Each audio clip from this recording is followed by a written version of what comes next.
Welcome back to BRAP. We are live. It's Wednesday. It's the middle of the week. It's hump day. We've got a lot to talk about. We have a very special returning guest. We have Erica's for the win. Erica, welcome back to BRAP. Hello. Thanks for having me. It's fun to be back. I've been meaning to be back, and we finally got it to happen. So it's going to be a good time.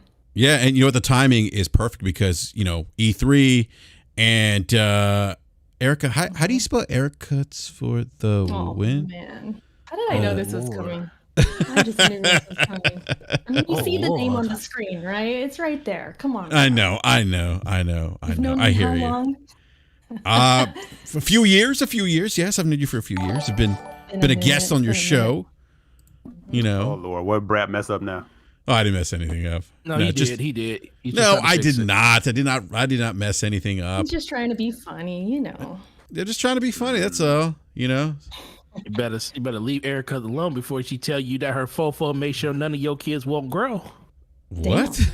Damn. Okay. I don't know about all that. I know, right? He invoked Pac on your ass. Yeah, he did. He said you're fofo. At least he knew what it was. Yeah. He said, "I got the chopper in the car." Ugh. I was listening to Pac on the way home, and I was inspired. Yeah, I see. Yes. It's been a while. Make sure all your kids don't grow. Make sure all your kids don't grow. You were listening to Hit 'Em Up. You were feeling it, huh? Yeah, he was. It was time to go. It's time to go home. Forte, that means you were in the trenches today with those Xbox Series X's. Sure was. Yes, he was. Forte was in the trenches. In the trenches. Yeah. Real quick, I want to grab this. The hell it is. I gotta listen to Pac. Yep. I want to grab the super chat real quick from Godzealot with the $2 super chat. His intro theme, always chef's kiss. Thank you for that $2 super chat. I love that intro. But yeah, on that note, you literally kiss your hands when you said kiss. I did. Yeah, chef's kiss.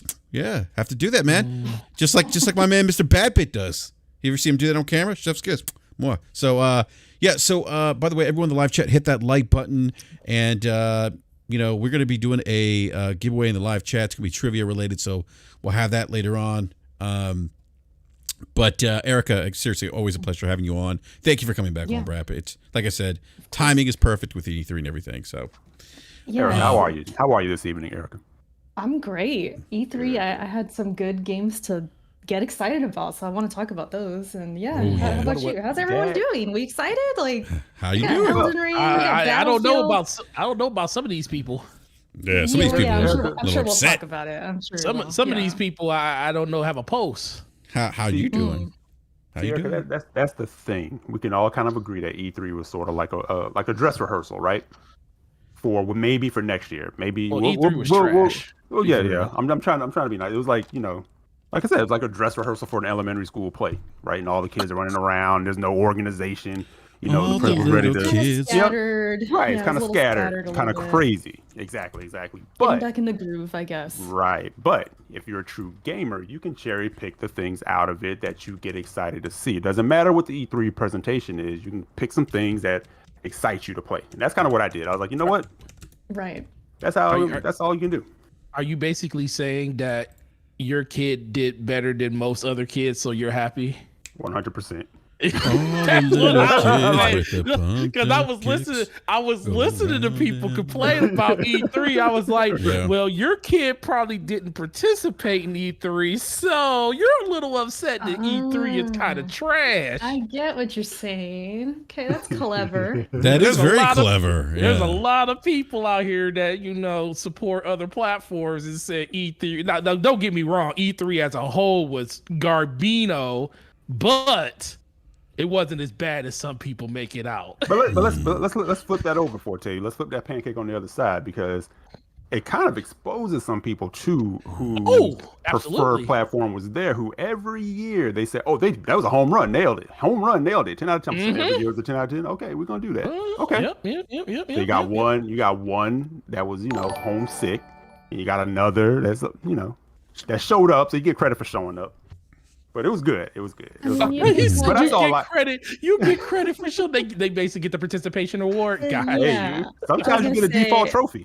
It's like exactly like a default winner. Their two games did give them a default trophy, and I was super happy because it was looking real spooky there too.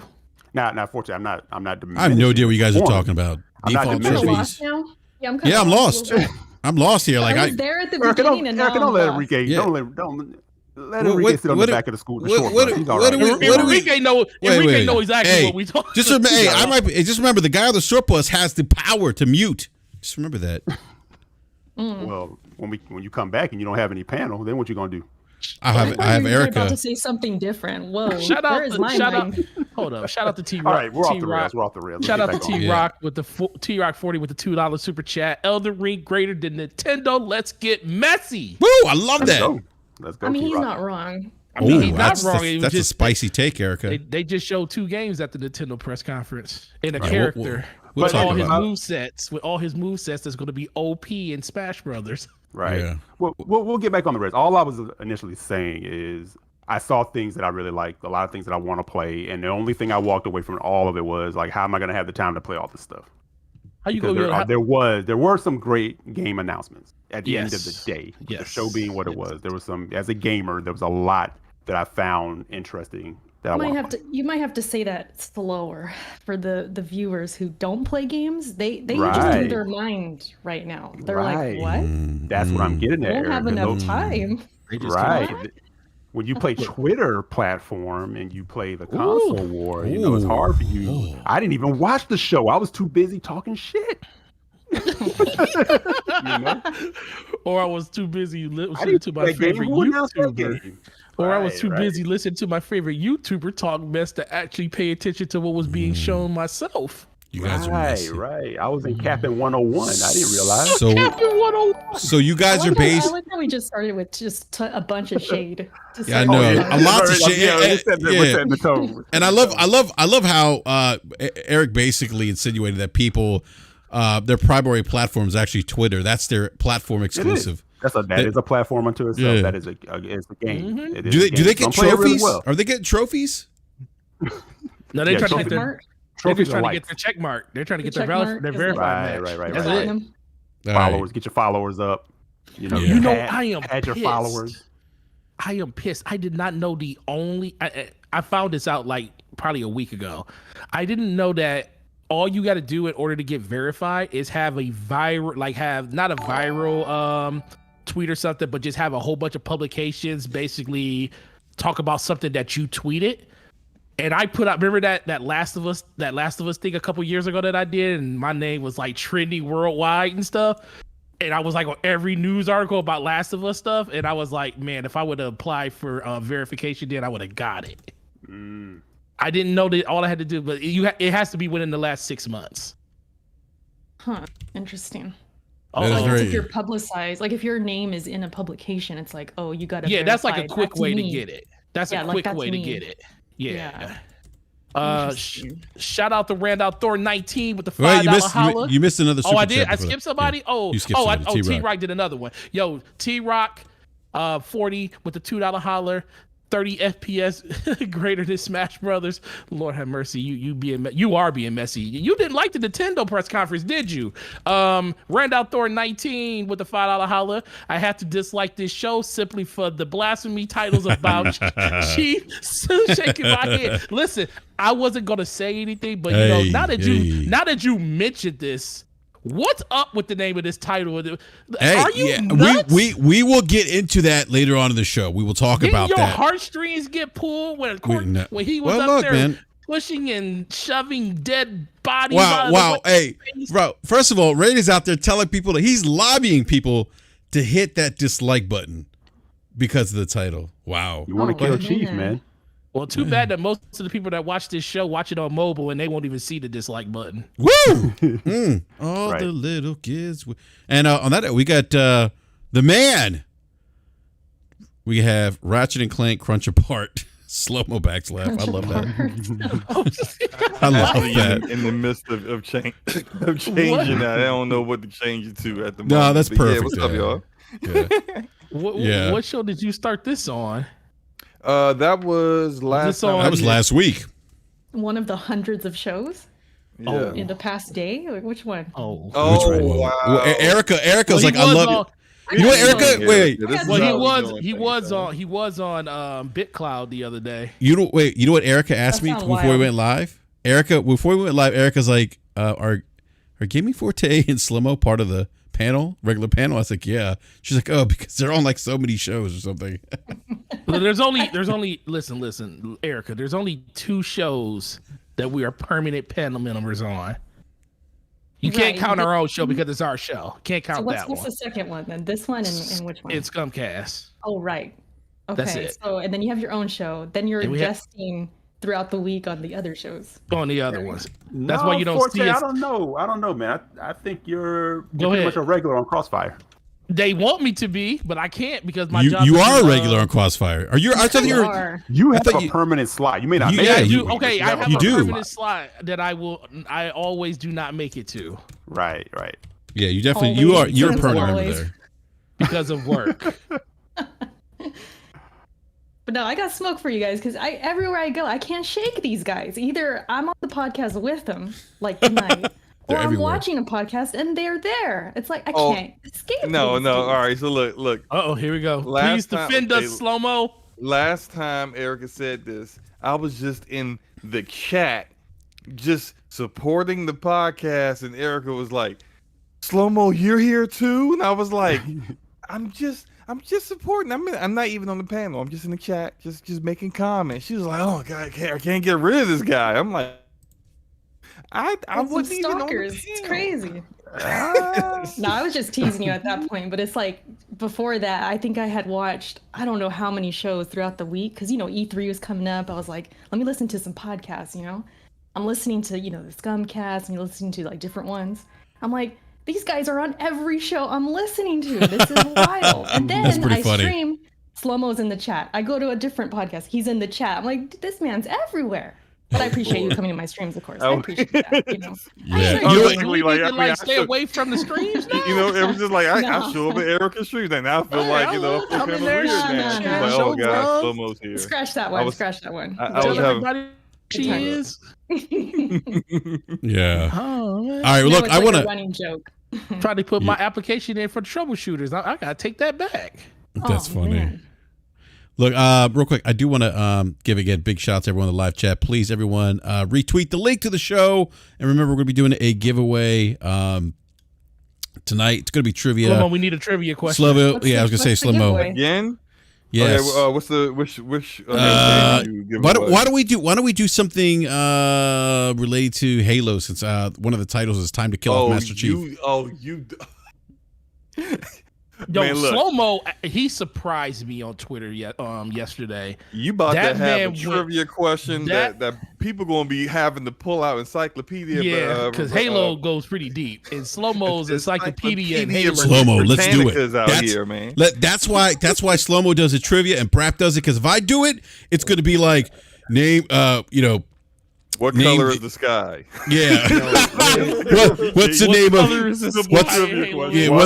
What's the name of? What's the name of the ring? What's the name of the ring that they land on Halo Infinite? Yeah. What's the name of Master Chief's AI? Yeah. What mark is the armor that he wears in Halo 3? Oh my God! Who surprised you? What were you talking about? No. I said no. You surprised me. Who used to make Halo? On Twitter. You were going back. Who is in charge of the music for Halo? For the old Halos? The person that doesn't have a YouTube channel anymore because Bungie took it away from him. Bungie. If I could answer the question, it's too easy. So you guys exactly. No, I was saying, Slow-Mo, I was surprised, and not in a bad way. I just sometimes you kind of hold on. Wait, Forte. Go ahead. Big shout out to Gregor Von Doom said BRAP. Enrique, this man trying to pay me a compliment. Can he finish his sentence? No, he can wait. Slow-Mo, you've been waiting years for him to pay a compliment. You can wait 1 minute more. Yeah. You want his flowers, man. Give that man. Yeah. Hey, no, real quick. Gregor Von Doom says BRAP be like, name a Halo main character that should die. That's my trivia question. Go ahead, Forte.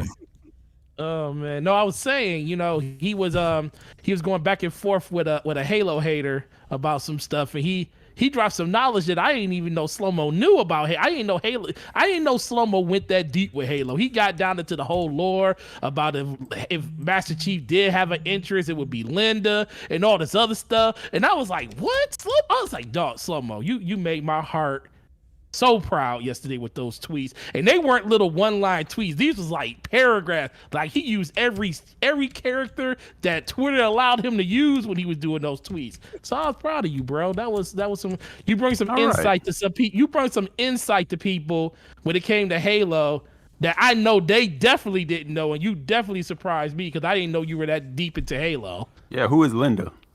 Linda is one of the Spartans. One of the Spartan 2. One of the Spartan 2s. She was on blue team. They had different teams for the Spartan 2 classes, and Master Chief John led blue team, and she was a part of blue team. She was like, her specialization was like sniping. She was like, she was real close with Chief before the Halo Combat Involved game, and then they all got separated. He kind of thought they were mostly dead. Did they know each other when they were kids or something like that, or I don't remember? Well, they all got kidnapped as children, which is really kind of terrible. Sad story. Yeah, it's really sad. And Master Chief was like tortured as a kid, if I'm not mistaken. Like that's kind of the like he was he was abducted. It wasn't. It wasn't like they tortured them like to be like sadistic. They trained them like they were trained like grown men to be soldiers, and they were just children. And they did it because they wanted. They wanted to create like soldiers that would not question their orders, that would be completely indoctrinated in. They wanted to create psychopaths. And then it just so happened that they were the perfect group of soldiers to defend humanity against the Covenant, because they didn't do it to fight the Covenant, because the Covenant, they didn't know they were aliens. They didn't know about the Covenant. They didn't know about the Covenant. It just so happened they had got their armor. They were all all augmented and everything, and then the Covenant show up. So remember in the book where they were fighting, they talked about how John, he would be doing King of the Hill. He would always fight his way to the top of the King of the Hill, and how all the other Spartans or the trainees looked up to him and stuff. It was crazy. If people didn't read that book, Fall of Reach, because that's where all this stuff basically is it origins from. Yep, such a good book. I used to read all that stuff when I was younger. Like I was playing Halo Combat Evolved like crazy. I'm an avid book reader, if no one knows that. So like I've read the books for years, because anything I'm interested in and they got like fiction novels on it, I just scoop it up and read it, and I just go through. So I've read probably the majority of the Halo books. I haven't been reading as much as I used to. But I've read all the Gears books. I read probably maybe about 3/4 of all the Halo books. So there's a whole lot of useless Halo lore just stuck in my head. So which they haven't been able to do. I'm sorry, go ahead. And I'm like, because the whole reason this all came up is that I got tagged with someone asking me, "Is this true?" When someone was like, someone who's played Halo 4 saw the ending and was like, "Yo, why is Master Chief in love with Cortana?" And I'm like, "Yo, that's not real." Like that's definitely not real. So like, I was just going to do like a one sentence response, but I was like, I don't really. It all started pouring out of. Yeah, I just didn't feel like having people go, "No, you're wrong," and I'm like, "Well, I'll just explain it and turn it into 3 tweets." But those Halo nerds good tweets. I don't know if you want to do that. Well, I want to get to E3. In particular, I want to talk about a game that was revealed on the Summer Game Fest, and that is the GOAT, Elden Ring.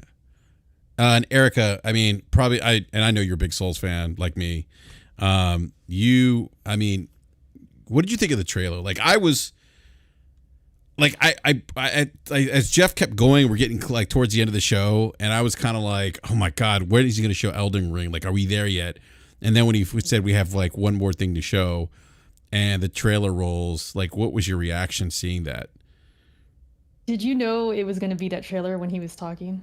Because I knew already. Like, I knew. We had some hints going into it, and like, I knew. Because I live streamed it, so people were in my chat like, Erica, Jeff Keighley's. Oh, that's right. You were you were a co-op partner. Yeah, like a co-streamer thing. So people were letting me know that like Jeff was tweeting hints and things like that. He even took a picture of himself with ER behind him, because Summer Game Fest was behind him, but he was covering the first part of it, so it just said ER next to his head. And so I thought, oh, we're kind of reaching out, but are we? And I was like, maybe this is really gonna happen, And there was like insiders, like Souls community insiders who were like, yes, it's being shown. So going into it, I kind of already knew, like, okay, this has to come. And then once we saw Jeff tweeting like, you're gonna want to wait till the end. So once he was talking, I'm like, this is it. I had my arms up. I'm like, this is it. And sure enough, it happened. It was beautiful. I couldn't stop smiling. It was just a really good trailer. I think I've seen it like 20 times since or something, including, reactions and things like that. I'm super hyped. I mean, yeah, me too. Yeah. It's one of those things where I could talk about it all day, but I feel like I've been talking about it so much. I want to hear other people talk about it, So I'm glad, I'm here with you on the podcast. We could kind of gush over it a little bit. It was awesome. Yeah, no, I loved it. I loved it. It gave me, that soul. You see a lot of the, there's a lot of influence from the previous Soulsborne games in this game. Like I could see that. Even the way the character movement, like reminded me of the character movement in Sekiro a little bit, right? But again, big, like the trademark stuff's there. Big bosses, the music, kind of that dark tone. Just... and then when he's like summoning the horse or something, I think, is that what it was? A horse? I don't remember. Yeah, it like appears and then it disappears when you jump off of it. Yeah. I'm like that's kind of hot. Yeah. So I'm hyped. Like I cannot wait for this game. January 2022 is the anticipated, or what they showed as the launch date. Hopefully it doesn't get pushed back, but I actually like that time frame because it means that January is kind of usually a slow month for releases. So, I am going to be focused on that game. I'm just trying to figure out if I'm going to be playing it on PS5 or PC. So, I mean, I think I think where to play it. I don't know. I don't know. Like, I'm just like... Really? Why? Is it because the co-op? Is that a factor? Yeah, it's exactly what is the co-op. Like, or most of my friends going to be... Because, I'm going to want to co-op probably with, like, T-Rock. Because I got to co-op with T-Rock in Bloodborne. And so, I don't know. We'll see. I think it just depends on where most of my friends are playing this game. I'm hearing some cool like details, like day by day I just keep hearing new things about this game, and it's like, dude, this game is going to be huge, like the biggest game ever, like potentially the best From Software game. Like that's the things crazy. I'm hearing, like with the co-op, for example, like they're going to have covenants, they're going to have groups where I guess we could like name the group or something and we could all be a part of it. Yeah, it's like a whole thing. I don't know if it's cross-play, but that would be awesome if it was, but I don't think it is. I don't know. Oh my God, I hope it's cross-play. Yeah. And I'm hearing like as far as the story goes, like this is something I heard today, that usually with Souls games, Bloodborne and Sekiro, I think all of them, it's kind of been where they've designed the gameplay first, then did the story. It gets a bad rap for having a bad story and it's like just lore based and stuff. It's because they do the gameplay first. Yeah. This time they're doing the opposite. Story, really? And then the gameplay is going to be worked around the story. Yeah, because they got George R.R. Martin. So it's going to be... Well, I hope it's a finished story. Yes, let's hope it's a finished story, right? Yeah. George has a habit of losing interest in things and just leaving things undone. HBO, you just wrap up the series for me, HBO. I'm going to work on Elden Ring. I don't want to get off in a Game of Thrones rant, but I was so devastated with how bad it ended because I loved Game of Thrones. Freaking loved it. But he's setting up the whole world, though. Like George R.R. Martin, he's setting up the whole world, the lands between, I think he's calling it, all the different areas, and the whole story about, well, I don't want to spoil things because I'm kind of learning a lot. But it's going to be cool. Man. All the people, because I know some people are like looking at this trailer and I've seen the complaints like, oh, it just looks like Dark Souls 4 or it looks like the same stuff. But if you really start to learn like what's different about the game, it's like, damn, it's gonna be a lot of differences going on. So, well, that's interesting. And that's no, but that's the interesting thing is because if you kind of notice, you watch like trajectory of From Software, especially in like the most recent years, like they keep trying to change things up and not present the same thing as a studio. like the way they do like like gameplay and lore and story and things like that. So this is going to be interesting for the fact that you said it's reverse, Erica. Like story first, Yeah. like you said, that's not really what it's known for. It's more about the combat, the exploration, but then also being like open world. Right. You know, it's going to add like different layers to it. So, but also I kind of wonder too, you know, with popularity, with the fact that you have, you know, George R.R. Martin tied to this, does that bring in even more like interest from other people, and what that will do for like, you know, the gameplay? Because some people may come into it now realizing like the types of gameplay, you know, From is used to doing.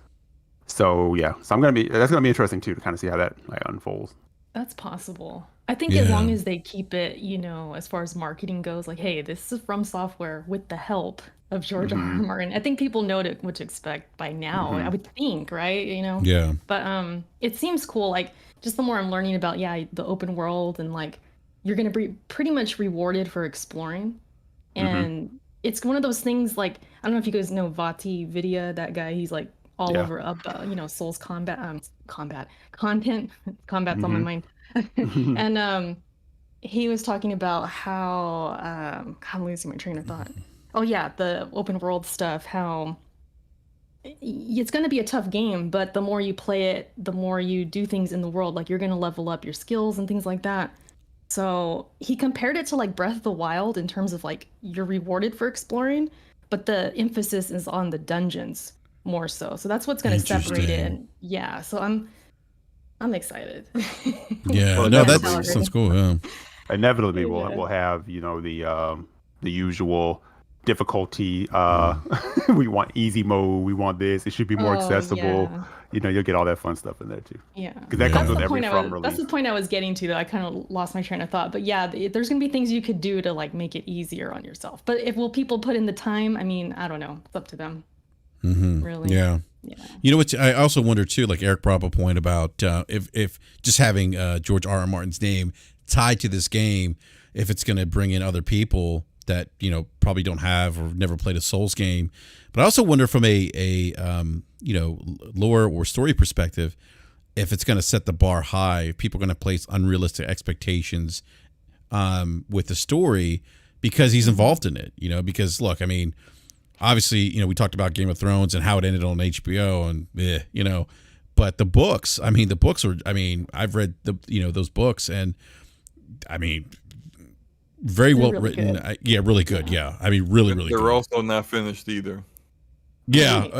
So the books aren't finished as well. Yeah. Look, I know I keep bringing it up because I'm very bitter. I read the books, I watched the show, and the fact that the last book he wrote, that continued the story, came out a year before the TV show actually premiered on HBO. Yeah, it did. Yeah, and he still hasn't come out. He still hasn't. Yeah, that's pretty. It's crazy. It's just he's. I respect his ability, his ability to create worlds. His world building as a writer is he's top notch out there. But it's just.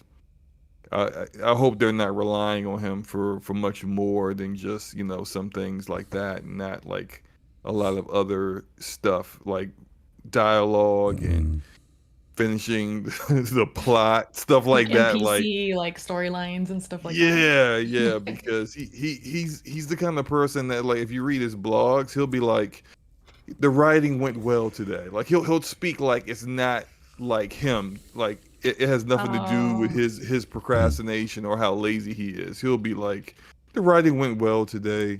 I was able to finish a couple paragraphs. Let's face it, he got paid. It's like, I'm good. Yes, he does not care anymore. He's like, you know what? Let HBO have at it.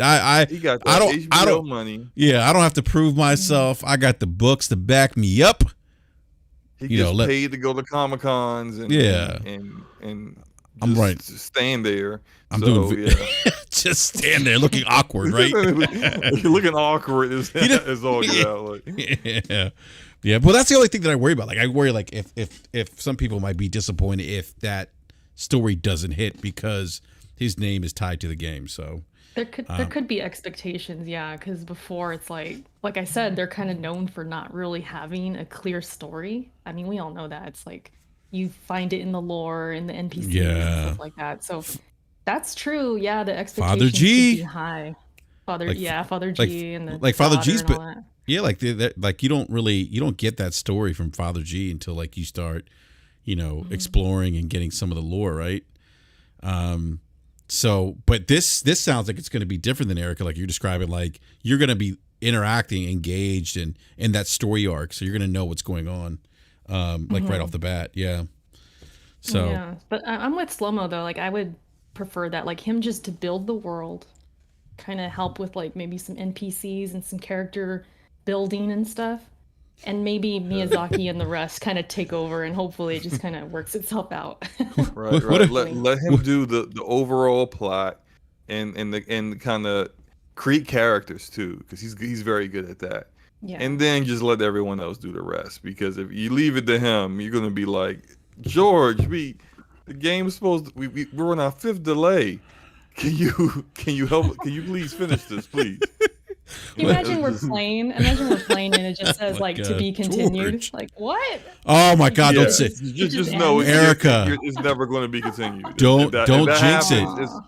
Just move on. Erica, you just jinxed it. You just jinxed it. Man. No, we're gonna get to a cliff. They're gonna leave us on a cliffhanger, and we're gonna be like, no. Listen, if that happens, I guess blame me, but we're good. Blame guys. Erica. Erica, what if they go to George R. R. Martin? Like, hey, what if they have him, his input into like combat mechanics? Oh my God. Like what if they're like, hey, how would they do combat? Yeah, like how would they do this in Game of Thrones? I don't know, like with the horseback and like stuff like that. Yeah, I doubt it. I don't want to see him involved in anything combat mechanics related. Just he's about to have dragons being commanded by people and stuff. About to get weird. Yeah, I don't want to see that. If I see a female riding or male riding a dragon, I'm gonna be like, okay, this is no, this is no. People coming back to life, and it would get all weird. Get right? all Game of Thrones. If I start seeing White Walkers, I'd be like, okay, wait a minute, this is out of control. You just see them in the distance. Right? Yeah, but Miyazaki's son is a god. I mean, he really is. With his writing, be prepared for them to introduce characters you feel like they are the main character, and then have those characters brutally slaughtered like the most like shocking and horrifying way possible. That's hit by a buggy as you're talking to them, right? That's the George Martin. That's the George Martin way, right there. Yeah, we all remember the Red Wedding, right? Exactly. Yeah, we do. Yeah. So there are people who was watching the show was like, he's the main character. I was like, right? Yo, facts. That is so funny. That's so true, though, Slow-Mo. How soon did you forget the first season where you thought the guy from Lord of the Rings was the main character, right? Right.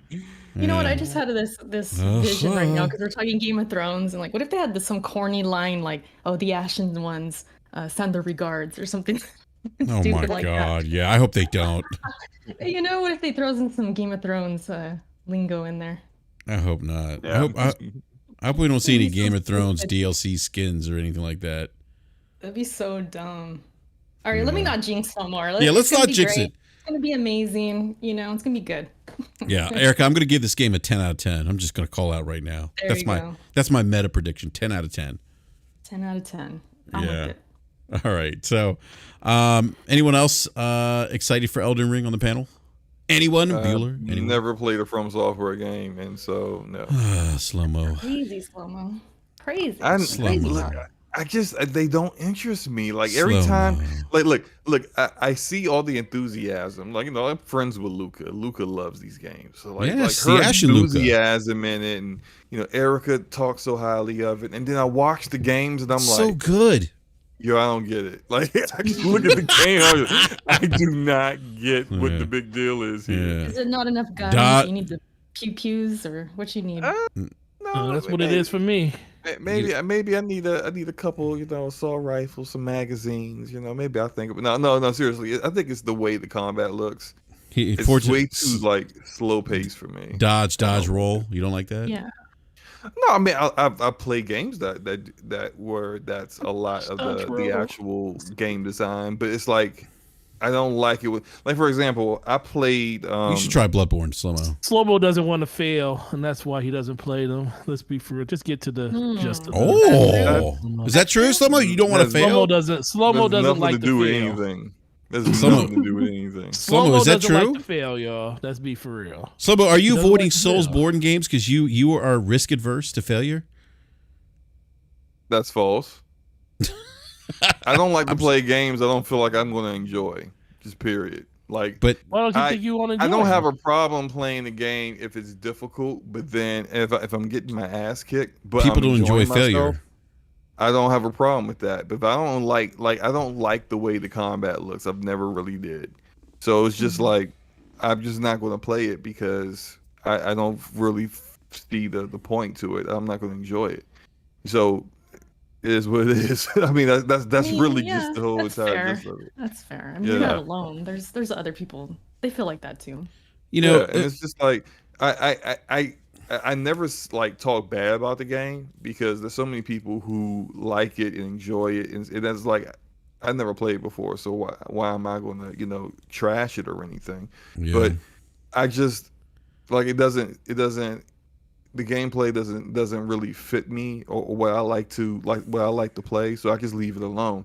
It's kind of like how some people don't play sports games, so they wouldn't judge whether like a 2K, the latest 2K was any good. It's like, how would you know you don't play those games, right? So I just don't like the way it looks. I don't play it. That's about the it has nothing to do with like sense. The difficulty, because I played difficult shit before. I used to play Ninja Gaiden, so Ninja Gaiden. Well, we all then lost some steps in our old age. Slow-Mo, it's okay. Oh wow! See, that's just a forte stirring the pot. Watched and it's okay, You're jumping in now. Wow! Just say you watched up, Erica. Throwing the shade. Just say you watched. It's okay to admit that. I feel like that when it comes to like Call of Duty, like I ain't good at it no more. It's okay. It's all right. Oh my goodness, that is hilarious. Just be honest about it. Y'all are too much. Hey, I have nothing negative to say about what this woman just said. Hey, Erica, you know what it is? Some of us are just in an elite class, That's just how it is, with Soulsborne games, right? I mean, you got the Soulsborne. You just joined the party, Enrique. So I feel like you were already there. No, I did not just join the party, sir. I've been part of the party for a while now. Thank you. Erica, don't let him sell you on that. This man just found his golden ticket finally. Part of this. Look, I have played and beat the games. I've known Enrique for a very long time. I have played and beat these games. So I feel like it's something of an authority on Enriqueisms. I don't know what that means. Enrique wasn't really about Sekiro and all that stuff on PS4. It wasn't until Enrique got a PC. And no, I did play Sekiro on PS4. I hated it. Like it was just like I played terrible. No. I'm saying part of it is that you do enjoy the From thing. The other part is your love for capping for PC. So all of a sudden, Sekiro became a much more amazing game when he got that PC energy going. 60 frames per second. But look, that 60 FPS. It's a different game. Yeah, he likes those FPAs. Yeah, if it is the frames, I'll let it go. I'll let it slide. But if it's like, just because it's on PC, that's a different conversation. No, but he Erica, only played it again because it was on PC. No, I played on PS4 and then I put it down. I put it down. And I was playing something else. I don't know. I got distracted, started playing something else, and then it came out on PC. Was it 2K?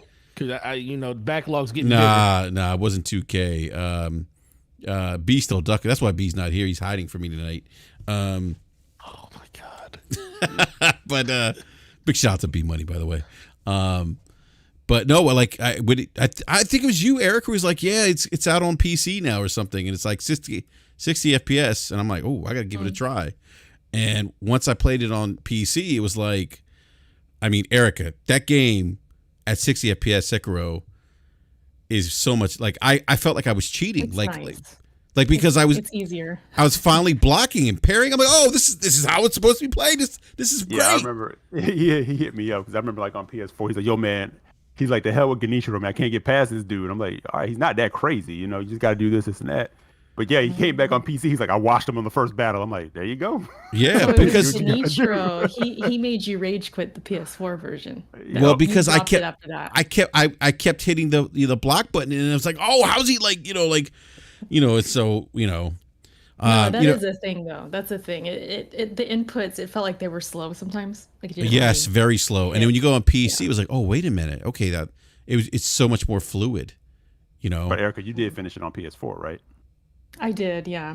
I consider that a double challenge. I was able to beat it there. I'm very proud of that. Oh my goodness. So when Enrique says, Enrique's trying to shade slow-mo, saying like elite players, do this. Hey, at least I finished it on PS4. I platinumed it on PS4 as well.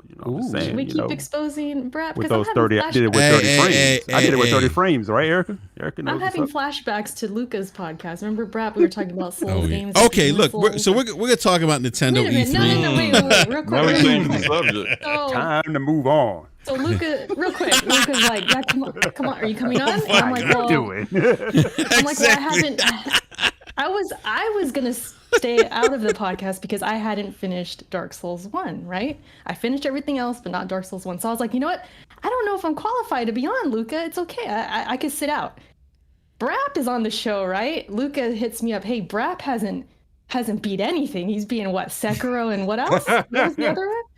No, I've beaten Sekiro, Demon Souls, and Bloodborne.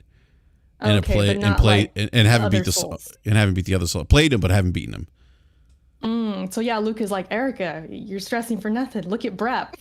He's in here only beating half the game. So I remember that, BRAP. I remember that. So your list, talking about elite over here, kind of short. Shading my man slow-mo because he's not feeling. I just wanted to jump in with Eric. I had to throw some shade. So guys, it's been a great week for video games. We got E3.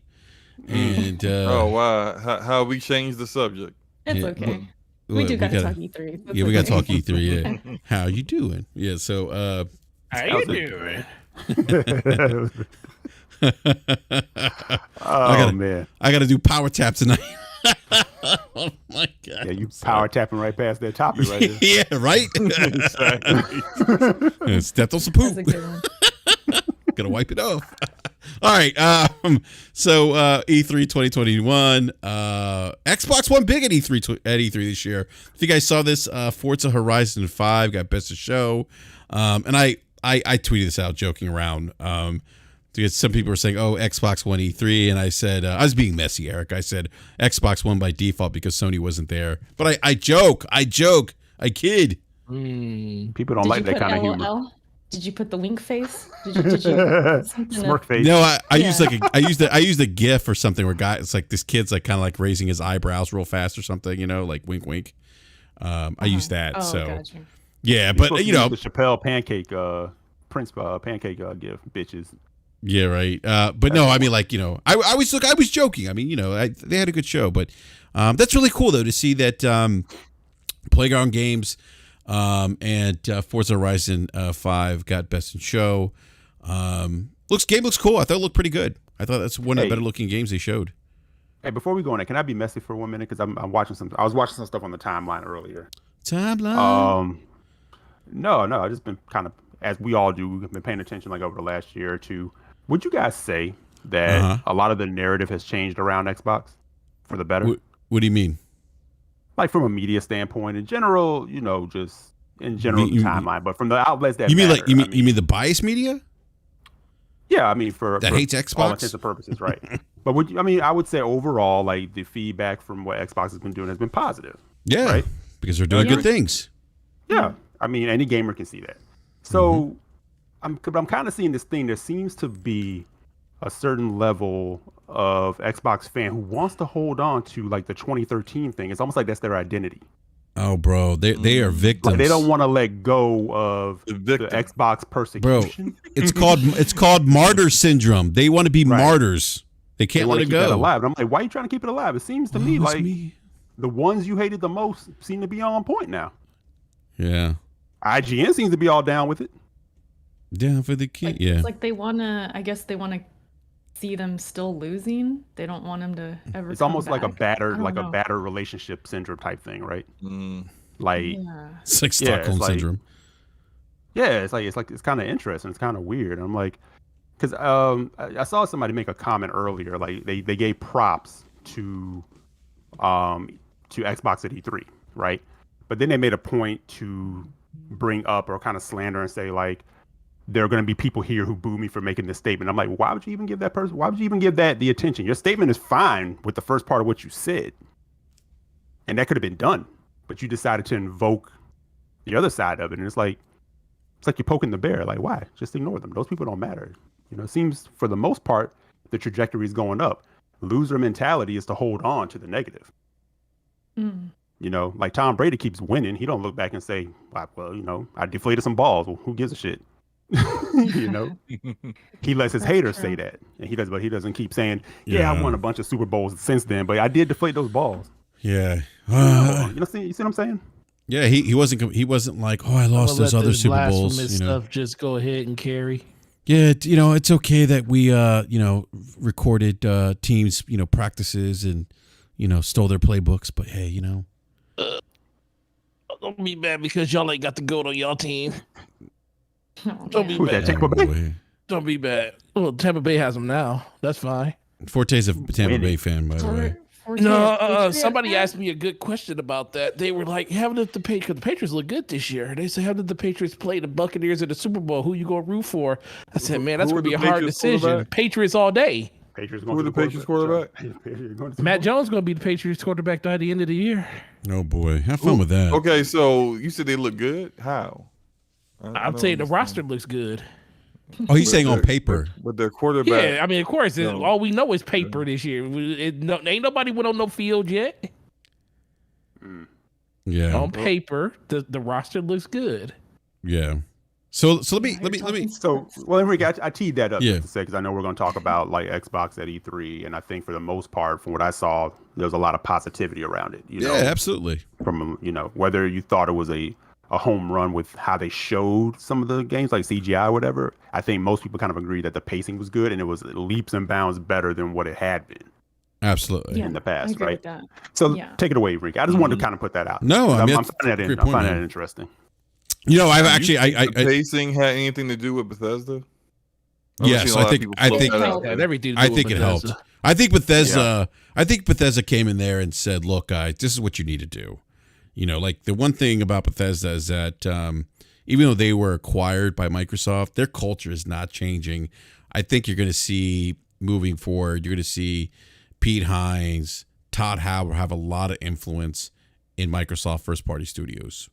Because look, they have a winning formula. Whether you like Fallout or not, those games, Fallout, Elder Scrolls, like Skyrim, those games are very well received, critically received, throughout the industry. Like Bethesda's known for quality content. Like even some of the other studios like Arcane, id, even those games that didn't sell well were still high quality games.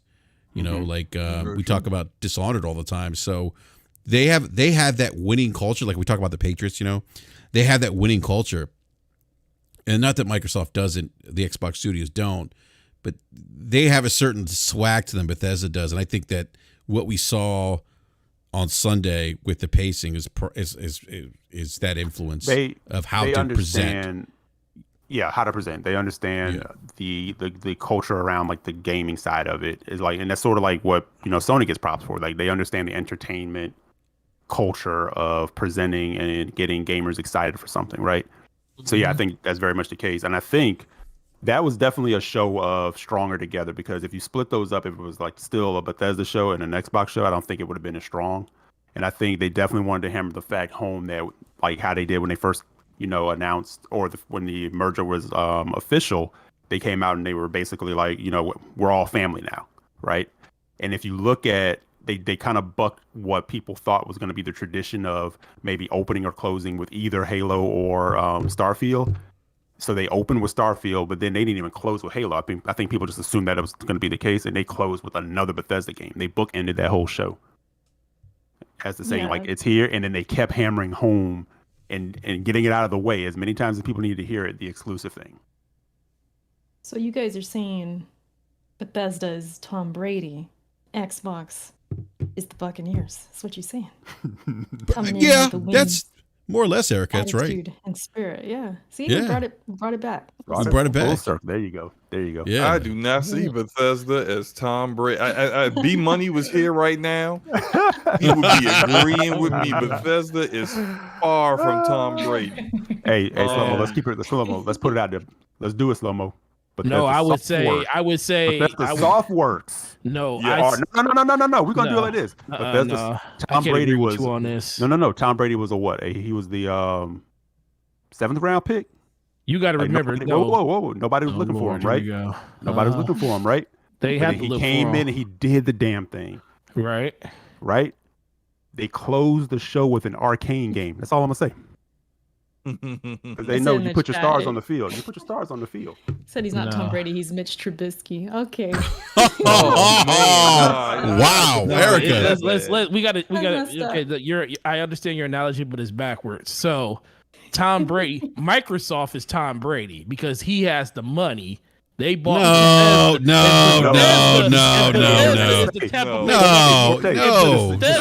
How about we stop using Tom Brady, period, for because Tom Brady's to go. Don't go. I'm sorry that your Washington football team love lives felt like y'all ain't got no love in the last 20 years. Giselle has more money though. Yes, she does. No. I'm still on football right now. Who's the quarterback for the Titans? That's Bethesda. How about that? Tannehill? What, Tannehill? Yeah. Tannehill. Been around a while, kind of rusty. He comes in, makes it better. Man, Tannehill's been on way too many teams to be anyway. No, he's not. He's been on three teams? Bethesda been around though, Let me tell you. Who was he drafted by? Miami, right? Miami, and then he went to Miami, then he went to Tennessee Titans. I mean, he's playing better with the Titans than he did with Miami. Bethesda, I think, is helped. I think with this E3 is going to help them moving forward. I think they're going to have the biggest impact of all the acquisitions, in my opinion. Bethesda Tannehill. That's what I'm going with. There you go, Bethesda 10. Hey, I'm gonna say, until Bethesda shows what they did with that engine, then they're Jay Cutler. Oh wow! Not like that. I was going to say. I agree with that. Listen, I was going to say Bethesda was the San Francisco 49ers without a quarterback. You got the opposite thing going on. All the talent in the world, but then Jimmy G missed a throw to win a Super Bowl. Oh boy. Well, let me ask you guys. I love Jimmy G. He used to be a Patriot. Yeah, let me ask the panel this. Out of Microsoft the showing on Sunday. What was the one game that stood out the most for you all? At what, E3 in general? At the Xbox show. Xbox? At the Xbox show, yeah. If I went first party Halo, because they met an expectation that I didn't think they were going to meet. I still think we need to see more of the single player to basically see exactly what's going on with that. But I like the direction they went with the trailer in general. I felt like that's how they should have. I mean, if you're going to let your first look of just story beats be of a trailer or something like that, that's the way I kind of wanted to be. I think them showing it off in that light kind of helped the multiplayer show out even better than it did. So Halo impressed me more than I thought it was, because I thought that game still needed I thought it needed more time, honestly. Time will remain to be seen on that. But when it comes to like my overall game in general, I love Battlefield too much. And when I saw that trailer for Battlefield, I was like, look, man, Destiny's in the bushes.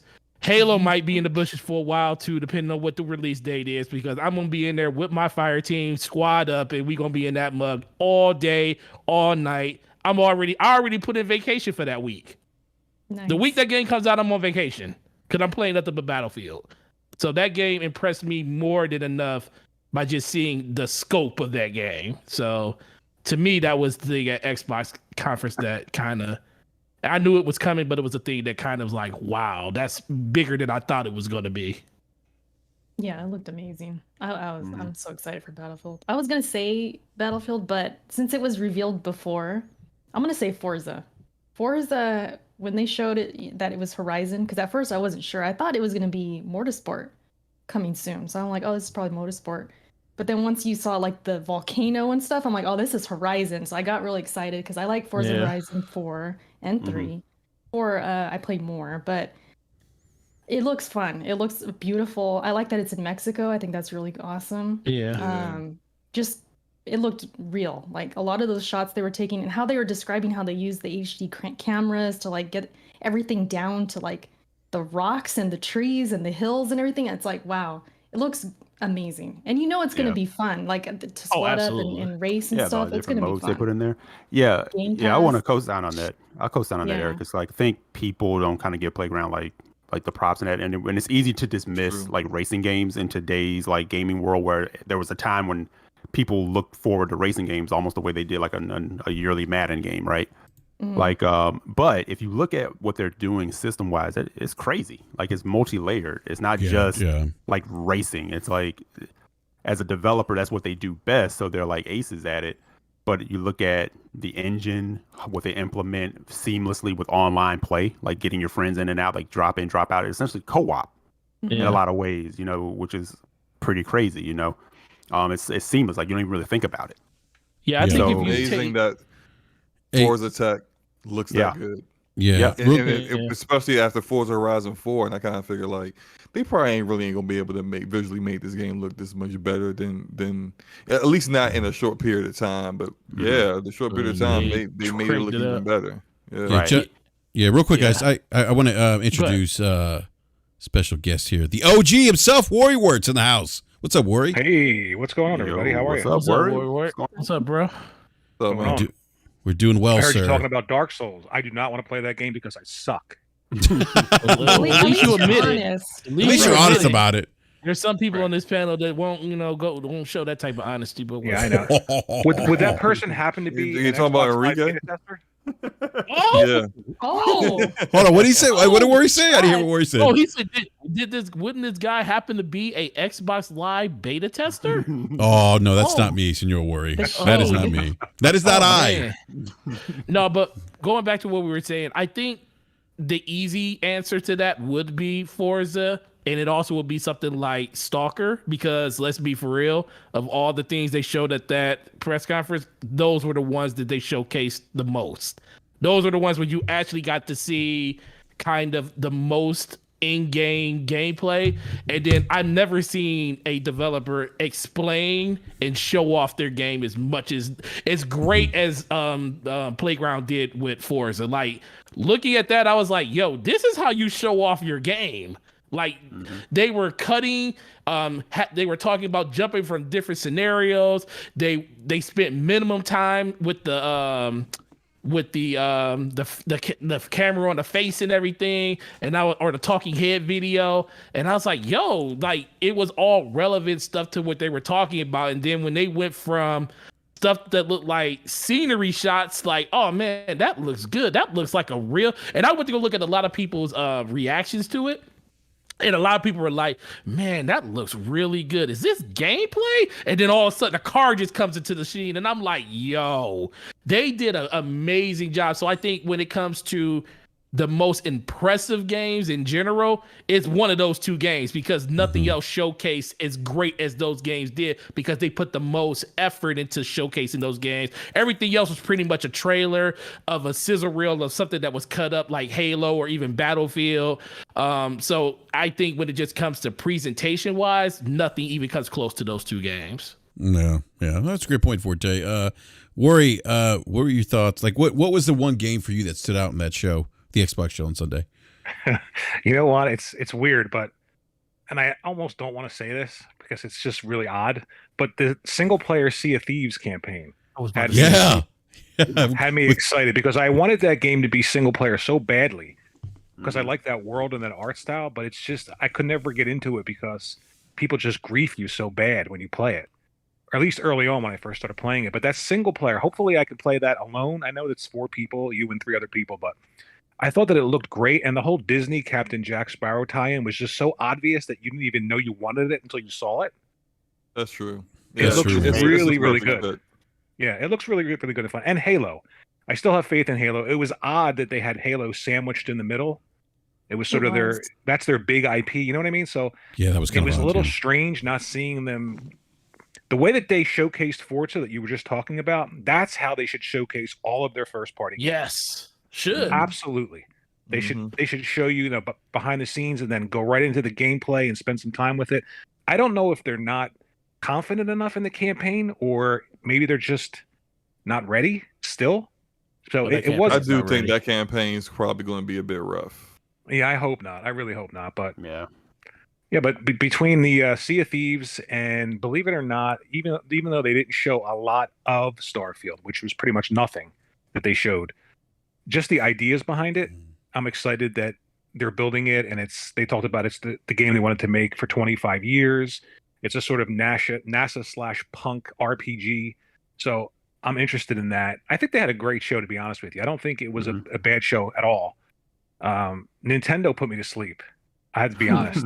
Damn. I mean, yeah. My God, I was just, what's going on? I mean, I'm looking at the characters I just don't know what was happening. And then I was watching a Nintendo show from 2007. Yeah, it was just so boring. And I don't know what Sony's doing, but I'll have to wait and see. But other than that, I thought they had a really good show. Yeah. No, Forza I would looked agree. incredible. Yeah. Forza just looks incredible. Yeah, Forza 5. I don't care if it has ray tracing or if it doesn't have. I don't care what it has. All I know is when I look at it, it looks full RDNA. Right, it's RDNA 2.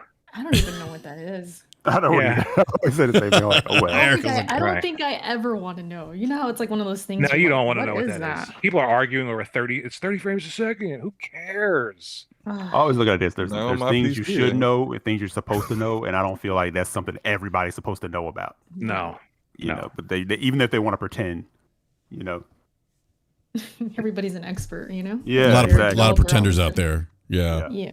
But Forza Horizon, definitely looked amazing. And then you start to think like a little into the future that is the engine that Fable's being built on. Right. So what are they going to be doing with that? And I'm pulling for Playground, like, because can you imagine like what they're doing with Forza and like translating it over and making an RPG? And if they hammer that home, Playground is Microsoft's Insomniac.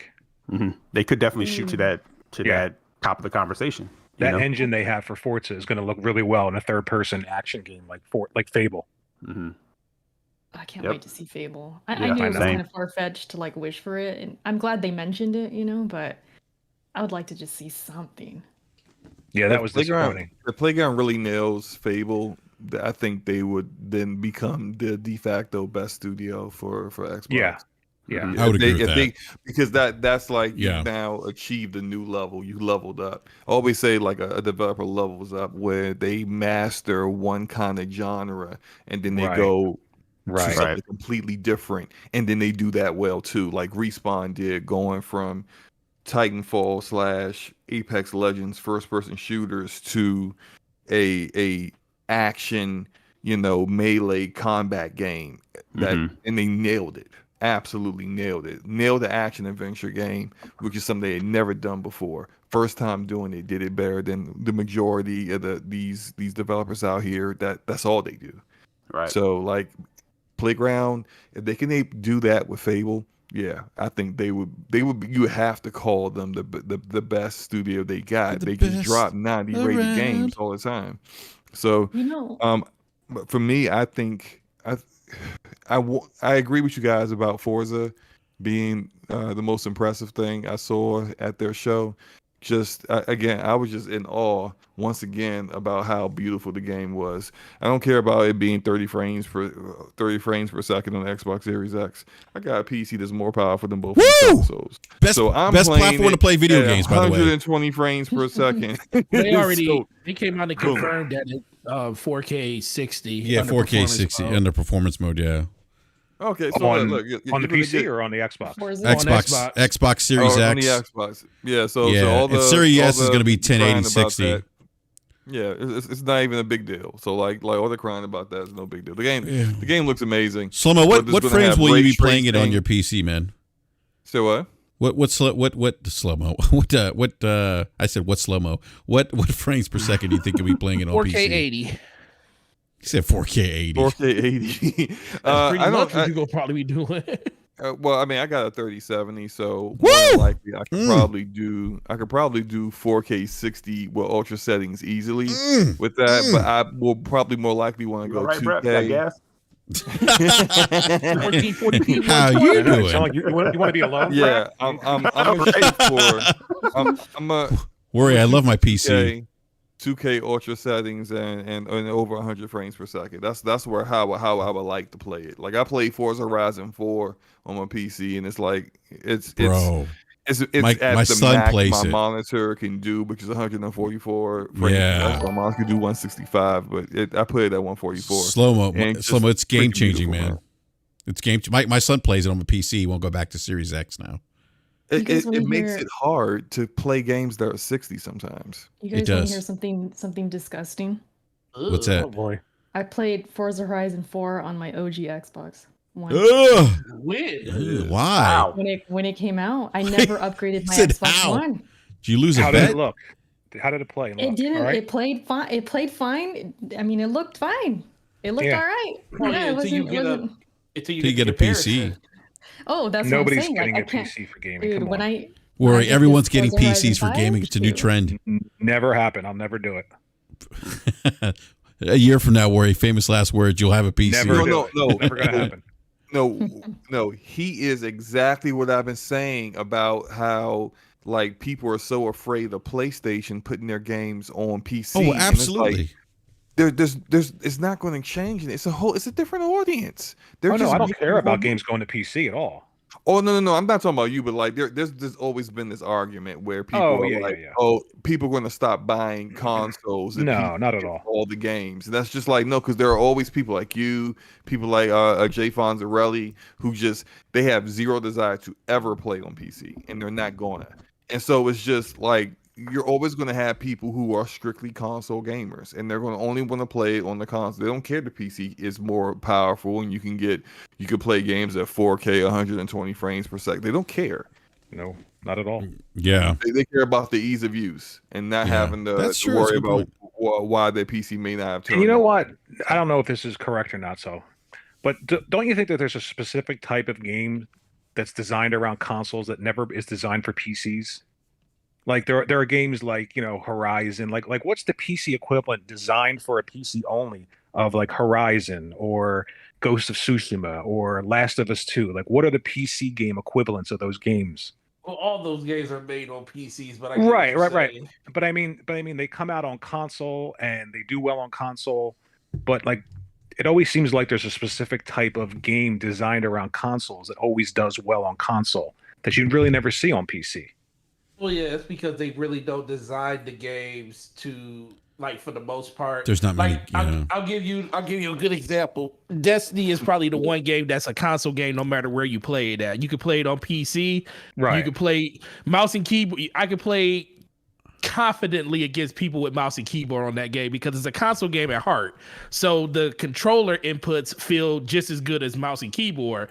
But if you want to say something like Counter-Strike that's built for PC, that's a PC game through and through, but there's more like what you're saying, there's more console games that thrive better in a console setting than they will in a PC setting. That's true because most games are built to be on console and then they're just ported over. But I don't know how that's going to be in the future though, because the more and more that we get to this whole parity thing where now that these systems are x86 archetype, a lot of these could be ported over. You're starting to see that a lot of these games actually be built on a PC and then just scaled up and down from there when it comes to console portability. I think different genres though. Like when I think MOBA, I don't think console. I think PC. That's a great point. Same thing with RTSs and stuff. RTSs, that's a great point.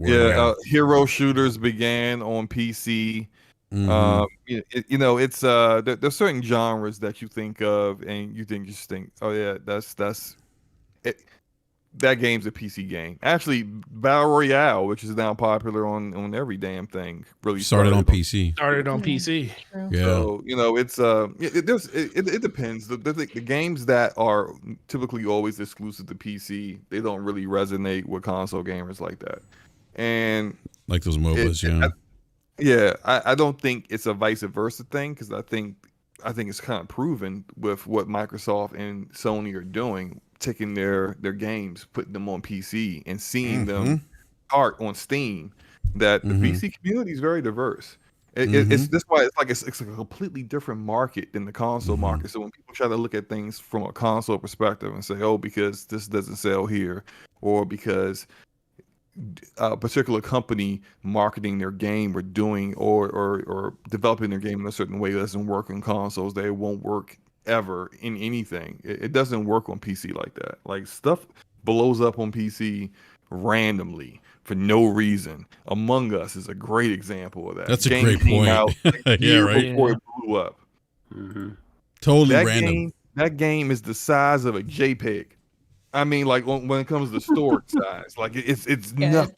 Downloaded so fast. It downloads in the eye blink. It's such a little small game, and that game blew up out of nowhere. That's PC in a nutshell. That's a great point. Literally make anything, and if it's unique enough, and if it's different enough, and it's actually, quote unquote, how dare I say this, fun, then yeah, it's gonna blow up, and you don't really see that on consoles, because usually on consoles it's the same old. Yeah, Call of Duty, 2K, Madden, FIFA, and the biggest AAA blockbusters from the biggest publishers, and the first party platforms. Yeah, that's a great point. Bros on console. That's what it is. Yeah, a bunch of dude bros and then PC nerds. It's all of it. Right. Let me grab this super chat real quick from our good friend Evan Bourne Saga with the $5 super chat. It says, "What's good, people? Question: do we think Halo will be released as separate SKUs? Also, friendly reminder that Chief is like the house he don't lose. Chief needs to lose. They already confirmed that it won't be separate SKUs. It won't be separate SKUs, yeah. Which actually, this super chat's probably a good segue to something I've talked about. Go ahead. I want to shout out to Everborn and say, yeah, Chief don't lose, but he needs to lose. I'm going to maintain that. Yes. He needs to get his ass drugged through a few walls. Hey, man, Chief already lost more than he needs to lose, man. He needs. And what did Chief lose besides his childhood? Cortana. That's enough. He lost Cortana in 4. Yeah, that man is. I'm talking about he needs to get that. Man is trying to learn coping skills now. That pain with him, Forte, and then we come back. What? We need to go through the pain with him. Oh man. Okay. Add some more on. Like he's hurting from Cortana, and also let his ass get beat. Yeah, watch him come back. You gotta actually add some kind of intrigue to it. Like make the player feel like that this might be a challenge that is too much for him. Right. Chief normally has not dealt with any. Should be like a Souls boss battle. Yeah, but I think that's the whole build up that they're going to be doing, since this is a platform now. I mean, you're going to have those ebb and flows inside of it, just because of the nature of the way that the game's going to be built. Somebody in the live chat said he lost his player base. Oh my god! Oh, that's pretty funny. That's pretty funny. Hey, shout out for that Limo shade. That was good. Shout out Shadows Pay for that. Dang, that was great. That was great. You got to admit, it was a home run. He knocked it out of the park with that one. Yeah, but that's a segue here to a topic. Time to kill off Master Chief. And look, I've talked about this. I've joked around about it, kind of. But there was an article, believe it or not, and maybe this guy listens to BRAP. Stephen Messner wrote PC Gamer. Maybe he was high. No, maybe or that, but maybe he was. Yeah, it's Randy. He was hanging out with Randy. Randy Pitchford will never be on this show, by the way, because we have accused him. We've actually made references to him using drugs, but we don't know that for sure. By the way, I just want to throw that disclaimer out there. We're not saying he does. I just think he looks like he does. Confident. I just feel like in his pictures, his eyes look dilated. He looks like he's been on a bender. All right, so yeah, he may not be a cokehead, but he damn sure wears a cokehead uniform. So he has the look. That's funny. Real quick, I want to get this super chat from our good buddy T Rock 40 $2 super chat. Says Master Chief making Rambo look fresh at this point. Wow, yes, he is making Rambo look fresh. But yeah, this guy writes this article on PCGamer.com this 3 days ago, and I'm like reading this. I'm like, I see the title. I'm like, oh, maybe this is the BRAP because I've talked about this. Basically, what he's saying is that, hey, maybe it's time to kill off Master Chief at this point. You know, he's done the same song and dance of, his selfless sacrifice to humanity, and the author, the guy who wrote this article is basically like he's tired of seeing Master Chief dragged out for one last rodeo. And he says that, at this point, with Chief, every time Chief goes out, he saves humanity. The Chief's kind of becoming a parody of himself. Who does he write for? PCGamer.com. And they need to redo that position. Why do they have to redo it, Forte? No, man, screw that. They saying you ghost wrote it in the chat. Yeah, the ghost right. BRAP's pen name. Yeah, it's my yeah. I mean, Mario does the same thing over and over again. Right. Ratchet does the same thing over and over again. I don't agree with that. Kratos does the same thing over and over again. Marcus, Phoenix. I mean, they could definitely write a better story for Chief. Yeah, maybe make him like a mentor. You know what I mean, for the Spartans, like an older mentor, take the armor off and be a mentor or something like that. Yeah, I agree with that. But here's what he's saying. He's saying that Chief being a character of very few words is surprisingly a sympathetic character, right? And he does mention something about Mario where, and I said this to Erica actually before, like with Mario, Mario doesn't really have a lot of dialogue or emotion as a character. Like you don't get, like, what does Mario do? He goes in, saves Princess Peach, I'm Mario, I mean, there's no like emotional, yeah, there's no emotional buildup with Mario. Like I've never felt, and all that, and I've been, we should kill him. So are you saying that that's an excuse then to keep him around? So should we kill No. What I'm saying is that you fine with keeping Mario, but you want to kill the Master Chief. Kill Chief. Make it make sense. They're very different, though. I mean, that's what I'm saying. They're different. Go ahead, Erica. Story. He has lore. He's got books. Like Mario is just a face of a company, really. And Mario jumps around and what I mean. He saves Princess Peach. Peach. What about Zelda? What about Zelda? What about Link? No, Link's Nintendo. kind of We're gonna kill Link now. That would be wild. No, and most people don't even know that Zelda is the name of the game, and it's not Link, it's Zelda. They keep thinking Zelda is Link, and Link isn't Zelda. It's Zelda. Kill Zelda. Yeah, there you go. Well, it's like the traditional fairy tale thing. The princess is in distress, and you go and save it. But Nintendo has also been out there where they say, a lot of their IP is the vehicle for the ideas that they have around their gameplay. You know what would be cool? Do you remember when they had like the idea of the Arbiter, and there was a different Arbiter for the Covenant? Yeah. But it was still the Arbiter when he had the armor on. When he had they could actually have the UNSC could actually have Master Chief be a different character. Just put that armor on. Like Chief could die, and somebody else could pick up that armor. And so you're co-signing this dying thing? Well, I think Worry's with me, right, Worry? No, I don't want him to die per se, but I mean, he needs to take the armor off and become a like a sage, something exactly. like that. That's what I'll be with that. But I mean, somebody younger could pick up the armor and put it on, and all of a sudden, like the Arbiter, he could be the Master Chief. I honestly worry. What I've said, it's I think we've talked about this. It's like when we were throwing back ideas of what they could be doing, right? And I've kind of gone with the idea that you should create your Spartan and go on the adventure with Chief. I like Mass Effect. Well, I said that some years ago, and people was like, "No, leave my Halo alone." The same ones that want to tell you Halo 5 was a great campaign. I think it's too late, though. That's the problem. It's like they tried to do this. They tried to do this with Locke. You got to do it with Locke. That's not what we're talking about. We're talking about creating your own. No. I'm saying they it's too late because at a certain point when they tried to replace Chief with Locke. And you see bad job of it though. Yeah, they did. What I'm saying, they didn't do a good job. So now you got everybody thinking like, yo, their Halo is not Halo without Chief being involved in it at this point. It's just like I'm still trying to figure out what the next Uncharted is going to look like if Nathan Drake is not the main person in the game. So that's where great writing and great ideas come from. But if you're afraid of the base, like look at the mess that Star Wars has become because they're trying to please so many different things. Disney right? messed that up though. No, but they have a guy there now that Yeah. understand. I mean, you have to kind of understand how to treat the whole thing. You can't just completely wash away things that happen, and you can't completely continue to do the same thing. And that's why we keep getting the rehash.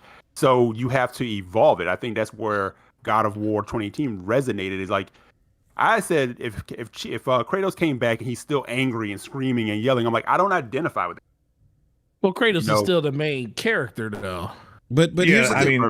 But you can kind of see where they're kind of they're trending to a certain I thing. think of it as like Batman. You remember the end of the last Batman where where is he? Up, and then who was the guy who played like that? At the end, like he found the lair, and you thought he was going to take over as Batman. The police officer, Jason Gordon-Levitt. It's kind of like that. Like if you put the suit on, you are Batman. Right. If you put Master Chief's armor on, you are Master Chief. So maybe he could just become like this old sage and say, like, the UNSC needs a symbol. Master Chief can't die. Put the armor on, you're Master Chief. They could do something like that. Mm-hmm. And then take the story in a different direction, give him a different move set, just do different things. Yeah, right? Eventually he's going to be like 90 years old. I agree. In a suit. I agree. I agree with that. That's only if they're ever going to show his face. Are they going to show his face? Because they're not going to show his face. This is the problem. This is the problem. I'm going to tell you the problem with Halo. Scooby-Doo moment. They're going to have a Scooby-Doo moment where they pull his helmet off. What the problem is. Craig all along. The problem. Oh my God! Wow. So the problem with Halo is it was built in an age where it was not the easiest to make characters, like human type characters, look the greatest. So they had a very good way of overcoming that by putting him in the suit of armor. I don't agree with you that. never played Tomb Raider, I guess. Wait. You never played Tomb Raider, I guess. No. I think Tomb Raider back in 2000. No, it's the same time that Halo was made. No. And Halo were created in a time seeing period him in gaming. armor versus seeing an actual character being developed, like skin pigmentation and everything else. The armor always looked better. We had BJ Blazkowicz. You had BJ Blazkowicz from Wolfenstein that looked fine. No. Good. This was what their idea was. They wanted the Master Chief to be everyman. The everyman. If you understand in literature what everyman is, it's like you create a character that is like it's the hero with no face. Right. Yeah. It's devoid of like an actual agenda themselves, because their agenda is your agenda, and the player of the game is different. Everyone's different, and that's why they'll never be able to do, because they have to. They'll have to finish take their their face What I'm away. saying is that they want you to be able to play the game your way, and they didn't want the Chief to have such a strong personality and to say quippy one-liners, because what if like a group of people like those quippy one-liners and a group of people think he's annoying? So they didn't do that. So they tried to create other characters around him that you could resonate with. Cortana, Captain Keyes, all these other characters over the games, other soldiers, Sergeant Johnson, stuff like that, who all had their own personality traits that people could bounce off of, that the Chief can bounce off of. But the Chief himself, he can't do any of those things. Things have changed now. We've now seen like characters like Commander Shepard that can be all different kinds of different things, but at least when he's doing those things, he has a personality. And you don't see that kind of Shepard writing. has a face. He's always had a face. That's not my point. My point is that that's the point of the Halo argument, because Chief has never had a face. Because they didn't want people who didn't look like a typical white male for you to have feel a like face, they're they would not have to Chief give him anymore. a face. Well, you Do you hear what I'm saying? Do you know this for a fact, that this was what went into his character creation? I don't. Okay, it's more of my idea, but if you look at all the kind of things that were being made around that time period, that was a lot of what was going on. So it's not really like, I'm not saying absolutely. They it's said, just a hey, theory. Yeah, that's my all theory. of them is a theory, yeah. But when I read the books, I would see how all the different writers of the Halo books will always try to like find a way to describe him or to explain why he is devoid of really much personality. Like he has his one-liners. Let's finish this fight. That kind of crap, right? And it's just like, but I mean, there's no personality there really. And usually when I've seen stuff written this way, it's because they don't want people to be like, oh well, I don't like this guy. Like I don't like his personality. I wouldn't act like that in that situation. They don't want you to feel like disconnected from the character. It's usually how that's written. And I don't think that flies anymore. Like now, like my favorite game ever is Chrono Trigger. Chrono don't say a word the entire game. That's Chrono Cross. The kind of that. Stop it. It's That's like the kind Persona, of like dude. The Persona. Yeah, it's like main Joker from guy. Persona. Yeah, Persona, exactly. He never speaks. And so you see some of that sometimes. But you look at like in Persona, the personalities, everybody around him, all the other Phantom Thieves, they've got layers. They're really, they put all the writing in those characters. We talk about it in the Far Cry series. Your protagonist is almost nothing. Like he has no agenda whatsoever. They put all the personality in the villain. So I mean, it's. So you're saying Master Chief could be replaced because he I'm doesn't have saying- personality? That's what it sounds like. I'm saying what I'm saying. My whole point, what I was trying to make, was that it's now a different generation, and that was acceptable then. But now people want more out of their video games. They want like if you even play Combat Evolved back then, I thought that was great storytelling. Now I kind of think like it was all right. You now we see stories that are way more mature, way more dialogue going on. You got to have more out of your protagonist now. And so I think they need to either make the decision to make the chief more, get a backbone, take his helmet off, show him what he looks like. If he doesn't look like you, well, so what? He doesn't look like you. But if not, what me and E were saying about allowing people to create their own Spartan. You don't have to kill Chief. You can have him be out on, like retired. Like as Worry said, he's getting old, man.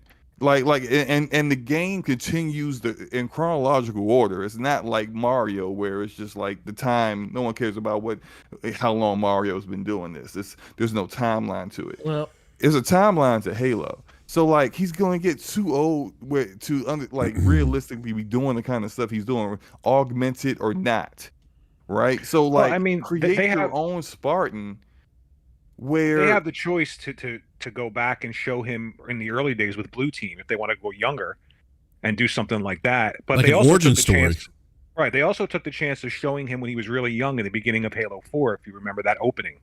yeah, So I don't think Mhm. it would be a big deal to do like a Mandalorian type thing where you see his face a couple times and he puts the helmet back on, nobody cares. Yeah. That's a great point.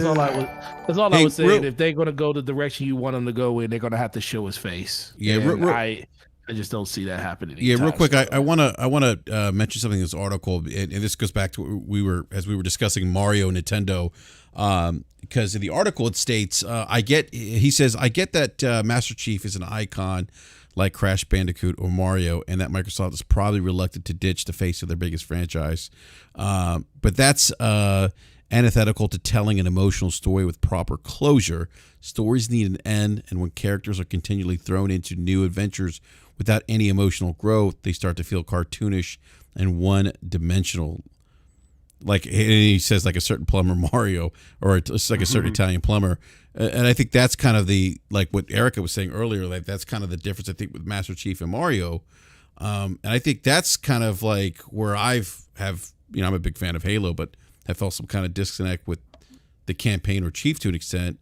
So I felt like, it's just like, okay, one more adventure, but how many stories can we have of Chief going out and saving humanity? Like at some point it just gets old, I guess, right? I mean, Eric, would you agree with that? I mean, I didn't really play Halo like that. I was the Gears girl, and I kind of, I guess, compare it to like Marcus. Yeah. The same kind of thing. I mean, Marcus had a face though being shown and had personality and stuff, but And he yells a lot. I even felt because this writer, the vibe I get from him is that he Master Chief, like you guys said, I think earlier, he's always winning, right? He's always the guy. I've looked up some lore about Master Chief that he's like very lucky. He's always winning. He just that somehow was the survives all thing. these things, right? That's why Yeah. Cortana chose him. Yeah. Right. Yeah. And so this writer for PC Magazine, he's like, I guess he can't really see Master Chief just growing old and just being like a mentor, just being like in the background. Like he thinks he needs to die like a hero's death kind of thing. Yes. And like I kind of see where he's coming from, because I did kind of feel that way about Marcus, seeing him old. It was like, yeah, it's good to see him, but you're Marcus Phoenix and you're a badass. So like you're you know what I mean? So I kind of get where he's coming from. I guess I do kind of see. Yeah. It gets to a point where it becomes like almost like sad. Yeah. You know, and you have to let, You can't. Dang, sad. No, for real. Because hey, Forte, let's be real. I mean, we're about to get an Indiana Jones movie with an 80-year-old Harrison Ford. Oh, I agree with so that. I don't know what that's going to translate to, and it's like, so I'm not judging that, because it could still, I'm it could still judging be it's ridiculous. One last ride, baby. right. But it comes to a point where you just like you kind of have to like move on and kind of move forward, and you have to let that nostalgic part go, because you never know what world could open up by doing so. Yeah. You know, and you have to take those risks eventually, and eventually we're not going to be here, but what are we going to do? We're going to have it on our tombstone, like we died, we held on to Chief as long as we could, whatever the hell you want to say. You know, it's just you're moving it forward too, because contrary to what we think, they're starting to foster new generations, and there are new generations of kids out there who like Halo, you know, for what it is as a universe, not necessarily just Master Chief. Right. No. And sometimes things have to move on beyond that. Go ahead. Yeah, go ahead, Erica. You're done. Okay, my bad. The difference, though, at least from what I see, I don't know if this. Correct me if I'm wrong about Master Chief, but with Marcus, they introduced his son, right? They kind of. JD. Yeah, they kind of set it up like, okay, we are gonna pass the torch, right? For better or for worse. They Because tried. JD, he didn't really hit. Yeah, he didn't really hit, and then you have Kate, who kind of took the torch and ran. But with Master Chief, like you guys said, it might be too late. Like they didn't really do that, you know. So that could be the. I thought Reach. I thought Reach would have been the perfect like turning point for that franchise when they released Reach. That was before, though. That took place before. I'm saying, but can I say one thing? that was after 3. They could have concluded that. They concluded that story Reach arc. takes place Reach is before Halo. I know, but it's outside. But it's not Master Chief. He's not starring Master Chief. Per Well, se. no, It's- I always what I'm thought saying, that like- Reach and but everybody in Reach ODST died. was some of the best Halo games. I know everyone reached out. What I'm saying is that was separate from Chief per se, and that showed that they could make a good game and a game that people enjoyed without Chief. Like it went beyond Master Chief, and that Halo arc, that lore, if you will, is bigger than him. You know, there's other stories that could probably tap in. I always they could agree even do that it. they should. It's only too late if you still think in terms of a game releases, and then you wait a few years and another game comes out. We're not in that world anymore where they're doing seasons and delivering things. You have the ability to continue, you know, creating story campaign that eventually moves these things forward. Exactly. Yeah, they can. They can easily, like I said, it's not like they can't ever do it. It's just the fact that it's not something that they could just wake up tomorrow and say we're going to do this. It would have to be something that's built up over the course of. It's going to have to be something that's built up over time. Like for me, when I look at it, is like, okay, ODST, Reach, like. Over the course of those games all coming out, ODST was like, good. They could have easily ended it after 3. They could have. They could have ended it when the whole fight was finished. They could have ended it there. Well, you know, Bungie came out. There was a lot of interviews from Bungie. Well, Bungie said that's what the whole. They wanted to end it at 3. They wanted it at 3. They wanted to end it at 3. This is the reason why they left Microsoft, because Microsoft wasn't willing to let the Halo IP die. Now, if you're not going to let the Halo IP die, you need to do what is necessary to keep it at the same level that it is. As of right now, like its light has dimmed because it's only like us hardcore guys that played it back in the day that's still like super hyped for it. You look at and refuse to let it change. Generations. Yeah, and refuse to want it to change. You look at the newer generations that look at it and it's like, I mean, that looks cool and all, but like, I mean, that's is that free? Is there a battle pass? It's like, you know, like they're looking for certain things, and I think if they wanted to if they wanted to have Locke be the successor, they did that incorrectly. They just You should can't have someone one, the marketing lied to people, but two, you can't just throw a guy into a game and also in that game try to make him the successor.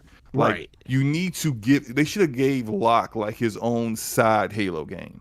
Introduce him that way so that hardcore Halo people who can't see anything but the Chief being the main character wouldn't feel threatened by him.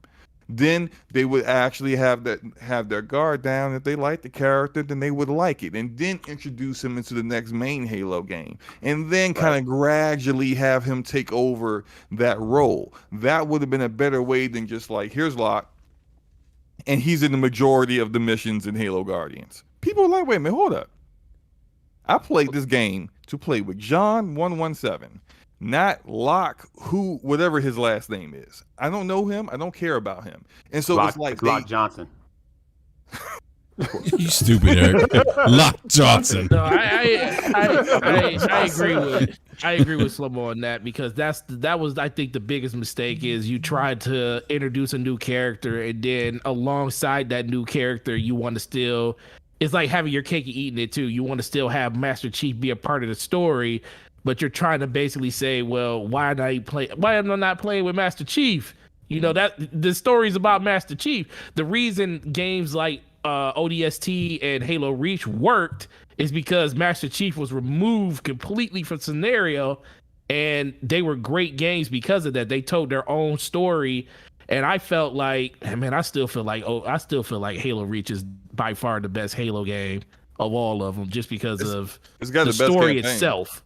The best game, yeah, I think it has the best campaign. It has by far the best campaign of any. I think Halo it got there. I remember, I do remember rumblings when that game people were not feeling like that. Honestly, I think the best thing that they could do is make John 117 a symbol, and make the armor that symbol. Anybody can be in that armor. If they're going to change the character, John makes a sacrifice. Somebody else picks up that armor, and then you can carry on with Halo with that same look, that same character, but it's a different character inside the suit. Right. I think that would be the best thing they could do. That would make the most sense. You could see John one last time. He makes a sacrifice. You know, he talks to the person who's going to replace him and says, you have to carry this on. It's a symbol of hope. It's a symbol of peace and all that stuff. That would be huge. I mean, that would be huge. It would be emotional. It would be impactful. And then you can have a brand new character in that same suit. You could do a bunch of different things story-wise, new move sets, everything could be fresh. You gonna have That's a great point. And it's I think with that where like it's you. So like you said, you can, and then you start to add in different elements where it's like you're, you know, like you said, different move sets. You're building different things to tailor your character, your Spartan, your, you know, carrying the torch and moving forward. Now you have people, and you always have that 117 on your armor to remember John. Right. That would be great. That's the emotional resonance that people that look right for. there. That part where you just said you always have that 117 on your. That would set Halo fans off. Absolutely. Because for them, be upset. 117 was John's designation. He was the 117th child taken as a part of the Spartan 2 program. Why would you put someone else in the armor and say you're 117? It's like someone else doesn't have that, like that legacy. I took it as him saying like you're honoring. You know, not that you're replacing. I know but people are not taking children anymore. Yeah, but I'm not saying, but people. But you know, let people flip. Damn it, let them flip. But I think Rodimus' super chat is, and shout out to him for the $5 super chat. Oh wait! I gotta get another super chat before Rodimus. Wait, we gotta get another one before that. There was another super chat before. Let me get them in order real quick. We have Big Daddy X, the $5 super chat. It says, what if Chief takes off his helmet and it's Donald Trump? How will you feel? Oh my goodness. Horrified. Game of the year. But I think Aramis had a good point, and he said DC killed Superman and brought him back because the fan outcry, and even Marvel killed Spider-Man and brought him back. Marvel kills all of their big time characters and bring them back. But his last sentence is correct. You can't kill icons, and I think that in order to not lose the entire fan base, you can't kill Master Chief. You just can't. I think at the best that they could do is they could have Chief be playable, like, because they're doing this ongoing game thing, right? You can kill icons. I don't believe that. You can't kill icons. You can't kill icons, bro. Look, and then you can replace kill them icons. with. They Okay, killed Joel. so 2 games. I was gonna say, what if what if somebody kills Master Chief, right? Then you play as that person for the rest of the game. Wouldn't it be you great get if The Abby Last killed of Us Master Part Chief? 2. And dude, Joel's got one. this. Let's look. Joel's got one Joel's How one would you game. guys Joel's feel? got one game under his One belt. game, and they set the tone for what kind of game that was before, like the prologue was over, where anybody can die, anybody can get it. One game, you an icon off of one game? Yeah, I wouldn't agree with that, but I'm just saying. But at the same time, I do think Chief is iconic, but I mean, we're gonna put him on the same level of Superman and Batman and stuff like that. I'm just asking. No, that's what I'm saying. Like Superman's Batman or I mean, for Xbox. I mean, he's For Xbox, yes. He's Yeah. the I icon. think Abby He should is be the Master icon. Chief. There you go. Game of the He's year. the man that holds the Doritos in his hand. But, I mean, I don't think we're talking the same when you level have a of big taking- IP. You can't kill the best, the most popular thing of that main IP. Like that's like would Gorilla kill off Aloy in Horizon Zero? In Horizon, like that wouldn't work. Like when you. Well, that's only her have second this- game though. This is the Chief's like what? I mean, All right, so what do you We're think coming will up on happen the if they sixth game. killed off Kratos? He finally died. What he's will gonna happen? die. I mean, He's has to gonna die. I said I think they're leading up to that. I mean, I guess the question is like, if you don't kill off Chief, if you don't kill him, then maybe you do what Warrior just described. But I mean, that's why I said Warrior's got the best idea ever when it comes to this. I think if you did kill him, give him a hero's death, you could always go back and revisit Chief and like origin stories. You can always go back and do that. you know what I just thought of? What's that? Can you imagine the last act? He takes the helmet off and Cortana says, "Bet you can't stick it," and he throws a grenade and blows it up, everything up, and sacrifices himself. That would be incredible. Yes, can you imagine that? That was beautiful. Right. Halo 2. That would be beautiful. Halo Yeah, 3. but you can't stick it. That would be great. That would be yeah. And I don't know. I just think there are icons you can't kill, but I don't think that applies to every icon. Yeah. I just don't. Batman and when you talk Batman, Superman, that's a different type of thing. Spider-Man, that's a different type of 60 thing. years old? Yeah, but there are different Batmans. But they are universally like. I don't think when you think like Nathan Drake, Master Chief, they are important to like our world, but those characters transcend all types of media. Master Chief hasn't transcended all types of media. That's true. I guess that could be the difference between him and Mario as well. Because Mario has transcended all. Yeah, exactly. Mario is up there with like Bugs Mario Bunny and Disney. And Mickey Mouse. You're talking about dedicated to you him. talk about theme parks. They ain't gonna kill their characters. I mean, they're cuddly and cute. They're not gonna kill them. But when you get theme park status, that means you are a global icon. I don't think. Right. Chief I is a agree with global that. Icon. He's recognizable, but I don't think he's global as an icon. You know why? I can show my mom. Yeah. My daughter knows Master Chief because I am a gamer, but I didn't have to teach her about Mario. The same way I didn't have to teach her about Bugs Bunny. I didn't have to teach her about Mickey Mouse. I had to tell her who Master Chief was. But she has an interest because Daddy's a gamer, right? It's a different thing. I could take my mom. I say, "Mom, who's this dude with the green helmet? Is he from Star Wars?" That's what she like. She wouldn't know, But I don't have to tell her who any of these other characters are. That's a different level. Right. So you can honor Chief. You can move him on and honor him still, and not let it go in that term of honoring statues and everyone talks and lauds about the legend of Chief in the game. That's still honoring the character while moving everything forward. I guess what it comes down to is like, will that franchise still work without that character? Because I'm looking at your thumbnail, BRAP. I'm looking at Link, and I'm saying no. Like Zelda without Link, like that's just crazy, right? Or you would think. But could the world of Halo work without Master Chief? I think that's the question. I think so. I think the problem is everybody's thinking about Master Chief as John. Think about Master Chief as the Arbiter, where you put the armor on and you're the Arbiter. There were different Arbiters, but they all wore the same armor. Here, where it seems like Gaming Addict wants to try to come for my neck. for some reason, like he's trying to test me. Gaming Addict $2 super chat. Slow mo. What alien is a mercenary in the Covenant? And he really, really wants BRAP to read that. Gaming Addict. The brutes are the mercenaries of the Covenant. I think their actual name is like Jurahana or something like that. It begins with a J. And, motherfucker, I didn't look up shit. You know what? Let me not get it. I don't understand why Addict is somehow upset or like he thinks he's going to test me or something. What do you think that I don't know about Halo, Addict? You tell me this. Oh my goodness! I'm not saying I am like the Halo encyclopedia. He said wrong. But like the fact that you spent money. He said wrong. Okay, who is it then? Mm-hmm.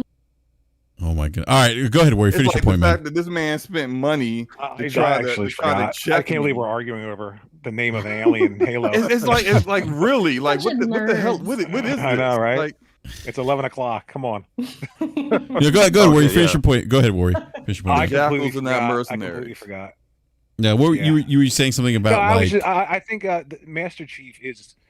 They're gonna have to make it not a person. It's a symbol. Who's the Master Chief? Yeah. It could be anyone. You know what I mean? If they're gonna move on, that makes the most sense to me. Yeah. Not and keep the armor. The armor is the look of the Master Chief. That's the symbol. Like Locke's armor was cool and all, but I mean, I'd rather have the Mjolnir armor that Chief has as the symbol of Halo and the Master Chief. But like I said, I mean, he's getting old. Let him take it off. Let him be a sage, or let him be some sort of person they go to for advice or something like that. And eventually, he makes a sacrifice for everyone. That makes the most sense. I don't see how they're going to do anything other than that, unless they go back and they tell earlier stories with the Chief, his first mission, how he got the suit when he first put it on. Something like that would be great. But how many games can you get out of that? Mm-hmm. So a lot of books. Yeah, there are a lot of books. I mean, they could. I mean, they could always tap into the books for ideas. Let me grab this this super chat here from Julio Arres with the $5 super chat. It says they need to break Master Chief. They need to make him relatable. Have him fail to a point where it rocks his typical stoic nature. Retire him like Marcus Phoenix. That's actually a great point. I think that's something you brought up before, Eric. Like, where he needs to kind of fail. He needs to lose. Like, he's never really lost. Him losing would be a nice change of pace, right? Kind of that no moment. There's a reason why Empire Strikes Back is many people's favorite of the Star Wars movies, because everybody got their ass beat. Exactly. Yeah, that's right. Everyone you're right. Everyone got their ass beat. I mean, that's probably what should have happened in Game of Thrones. Exactly. Yeah, I would agree with that, Erica. Would have been better. Yeah. Yeah. Hey, real quick, I do want to. I know it's almost 11 o'clock, but I want to get to the Nintendo real quick. That was a great conversation, by the way, over Halo. Do we have to? What? I think we kind of. Yeah. What are we gonna do? We're gonna. Yeah. And I'm just saying, we're gonna keep kicking this dog that's already hurting. Yeah. No, that was a great conversation with the Master Chief and whether it's time for him to go. But Nintendo E3 2021, our show impressions. I'll just give my take. It was okay. That's it. That's all I gotta say. Very enthused. Yeah, I'm not really enthused. Riveting. Yeah, I wasn't. I wanted to see Metroid Prime 4. I didn't get that. I got a 2D side-scrolling Metro. Not we are still developing that game. 2D right, Enrique. Metroid Nintendo is knows. Better. I agree with that, Erica. I'm not co-signing that, Erica. I agree with that. The side-scrolling Metroid? No. Yeah, when I saw it, I was like, "Yo, side-scrolling Metroid!" I definitely want that side. I want that, but I want Prime too. Metroid Prime is fantastic. But Enrique, Nintendo knows you wanted to see Prime, and that's exactly why they didn't show it to you. Oh, I know. They just want to troll. They don't give a damn. They don't give a damn. But it was an okay show. I think yeah, whatever. Okay. Yeah. They didn't save E3 like a lot of people want to say. No, they didn't. Erica, go ahead, Erica. You're going to ask me what I thought? No, I was going to ask you what you thought, but go ahead. Yeah. Jumping ahead. Go ahead. I just wanted to say, can I throw some smoke at Zelda a little bit? Breath of the Wild 2. Go ahead. It didn't really do anything for me, that trailer. I agree. I gotta say, it didn't really do much. You know what sucked about that? is that they said, here's the new feature. You get to go into the sky. By the way, In the sky. Yeah. by the way, That's what we're I'm releasing saying, Skyward yeah. Sword where you get to come out of the sky. Exactly. The connection there, it's strong. You know, Yeah. I feel like they're doing something with that, and I'm 100% not agree that with you. excited for it. Because like Not Breath at of the all. Wild, don't get me wrong, it's a good game, but I always say it's a good open world, not a good Zelda. I felt like the dungeons and there's many things in that game that need work, and I didn't 100% agree with you. I didn't see anything in this trailer to give me confidence in that, to answer those questions. So I just feel like I'm still waiting. I feel like I didn't see anything. It's like really, people are hyped. Like I get it, but I'm not there with them, and I hate it because I really want to be excited for Zelda. I love Zelda as a franchise, but I don't feel it, man. You know, I played Breath of the Wild, and everybody was screaming about how it's fantastic, the best Zelda ever. And I'm like, maybe it's me, but I'm not really feeling this game at all. But I 100% agree with you. And this new one, it's sad, but I have no interest in it at all. Just none. Yeah, I'm gonna play it. Don't get me wrong, but I'm just not hyped for it like I should be. I feel like I should be hyped right now, but I'm not. Right. I don't know. Yeah, and that's interesting because I really like Breath of the Wild. I enjoyed it. You know, I liked it a lot. But the dungeons didn't live up to the series, though, for sure. Well, there really weren't dungeons per se. No, they weren't were dungeons. just- Yeah, you know. So no, I'm kind of like with Erica. Like I saw it and I was like, okay, it's cool, but it's almost like I felt like they showed that in response to how they got drugged. You know, people dragged them last time for saying, we know why you're here. You want to see Breath of the Wild too, but we don't have that to show you. And people are like, then what the hell did you mention it for? Like so I think they said, well, we got to show them something this time. And I'm kind of like, just keep that. Like you said, it didn't leave you with a sense of wonderment or awe. Like, ooh, man, I can't wait to get my hands on that, you know? It was basically just him in the sky looking at Breath of the Wild 1 at the bottom. He was up on top now looking down and flying. And I'm like, okay, cool, I guess. I don't know. Yeah, Erica, I was excited to see it, but I'm kind of like, I'm not as down on it as you, I guess, but I kind of see your point though. You know, like it was like, okay, he's flying now in the sky, and yeah, I get it. Yeah. I want to get this. Go ahead. No, I was just gonna say, I'm sure they'll show more and the hype will be. And then, did you guys see the thing about how they don't want to give it a title yet? Did you see that? I did see that. Yeah. The reason for that people will, I guess, conclude spoilers from the title or something. Like they'll figure out what happens in the game. It's like, well, you are gonna name the game before it comes out. Wouldn't it be spoiled then? I really don't understand that. Yeah. I don't either. Let me get the super chat from Gaming Addict real quick. For $2 super chat from Gaming Addict says, this is for you, Slimmo. What are scarabs made out of? Oh my God. Scarabs are made out of my ball sack. That's what they made out of. What are we doing here? I don't know. Like he's being a little bitch today. That's all. Oh. Damn. Okay. Hey, it is what it is. Like, come on, Slow-Mo, man. You Listen, want to when I pay know money Slow-Mo, to try he affecting you right now. He affecting you. Don't let him affect you. Calling him out of his name like that. Look at how he's that's an Iron Lord tonight. over there. Be respectful. That's wild. Well, he should act like an Iron Lord. He did. All right. Listen, no, Slow-Mo. Come on. He paid his penance to be able to say what he wanted to say in the chat. He can say how he can keep paying and say whatever he wants. You want to act like a bitch, he act like a bitch. That's it. Oh my God. That's the end of it. Not like this. Not like this, guys. Attention going on. The reactions of my co-hosts of DPS podcast are not shared by the other co-hosts. Hey, I said what I said. All right. You know what? Wait, before we go, I got something. I got a question for Addict since he's in the chat. Addict, where was Persona 5 for Xbox? What happened with that? Oh, I have no idea who any of these people are you're talking about. So I think it's coming. I just don't know when it's coming. Who are these people? It wasn't on the Switch. It wasn't on Xbox. I don't know. I was thinking about you, Addict. Still stuck on PlayStation. Yeah. Addict like the number you have reached. I got a question for you. Remember? Yeah. All right. So I think everyone's kind of in agreement that the Nintendo show wasn't. Hey, BRAP? Yes. Go ahead, Worry. I just want to say one thing. All I know is when I was single, nothing worked better to get the ladies than saying, "Hey, do you know what a scarab's made out of?" That sounds kind of creepy, Worry. By the way. Yeah. Right. Can you imagine saying that to a lady? Hey, you know what a scarab's made out of? Hey, you know in the Halo universe what a scarab's made out of? Oh my God! And the bouncer's dragging you out of the club, throwing you out.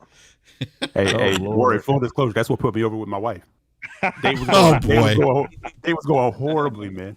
Yeah, right. I was like, how much do you know about Halo, baby? What you know about Halo, baby? Oh my God, You John. gave her your Teddy Pendergraft voice. Oh, Yeah, our first date was standing in line for Halo midnight launch.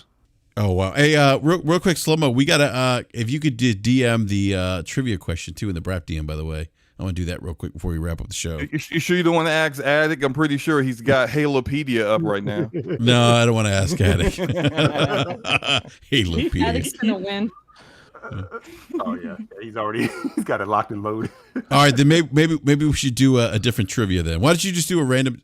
I don't know. I'll let you come up with the trivia. Any trivia then, Slow-Mo. What's the prize? Oh, I forgot to mention the prize. It's in celebration of Xbox winning E3. Woohoo! Xbox currency, $25. Yeah, I'm gift giving card. Xbox $25 gift card. Okay, all right, I got something for you. I'm gonna do Which- something that's which you can use towards It's gonna be Game Pass. Xbox centric. Oh, okay. Mm-hmm. Mm-hmm. When's the last Xbox One at E3? what is a scarab made out of? What is this? Just scare- Hey, you don't worry. I'm gonna go upstairs. Worry, I'm gonna ask my wife that. I'm gonna go upstairs and be like, "Hey, honey." Name all the fire team I'll throw a members. pillow of at your the head and read team. She's gonna be like, "Go sleep on the couch." Oh, Gregor Pop 2 says, "If she knows Halo, she can ride the world." Oh my God. Wow. Oh, she can Wow. ride the world later. Jesus. Oh my. Jesus. Okay. This is Got what a lively- happens, man. Got a lively bunch Rap in the. at the dark. Rap at the dark. Yeah, it is BRAP Yeah. After Dark. Sorry Some of about the that chat is, to a my little triggered. guest host. I think they're a little triggered in the chat, some of them, because we didn't talk about Nintendo that long. Uh-oh. I mean, what is it? I mean, It's a talk very about? triggered chat tonight. what is there to talk about? I mean, All right, Mario Tennis looked good, right? Yeah, No, Mario Mario Tennis looked good. Mario Fire. Golf. Mario Golf. Mario Mario Golf, Golf yes, is Mario Golf. fire. Yeah. All right. Mario Golf. Mario was great. Rabbids. Rabbits I are good. really like that. That wasn't running on no regular Switch.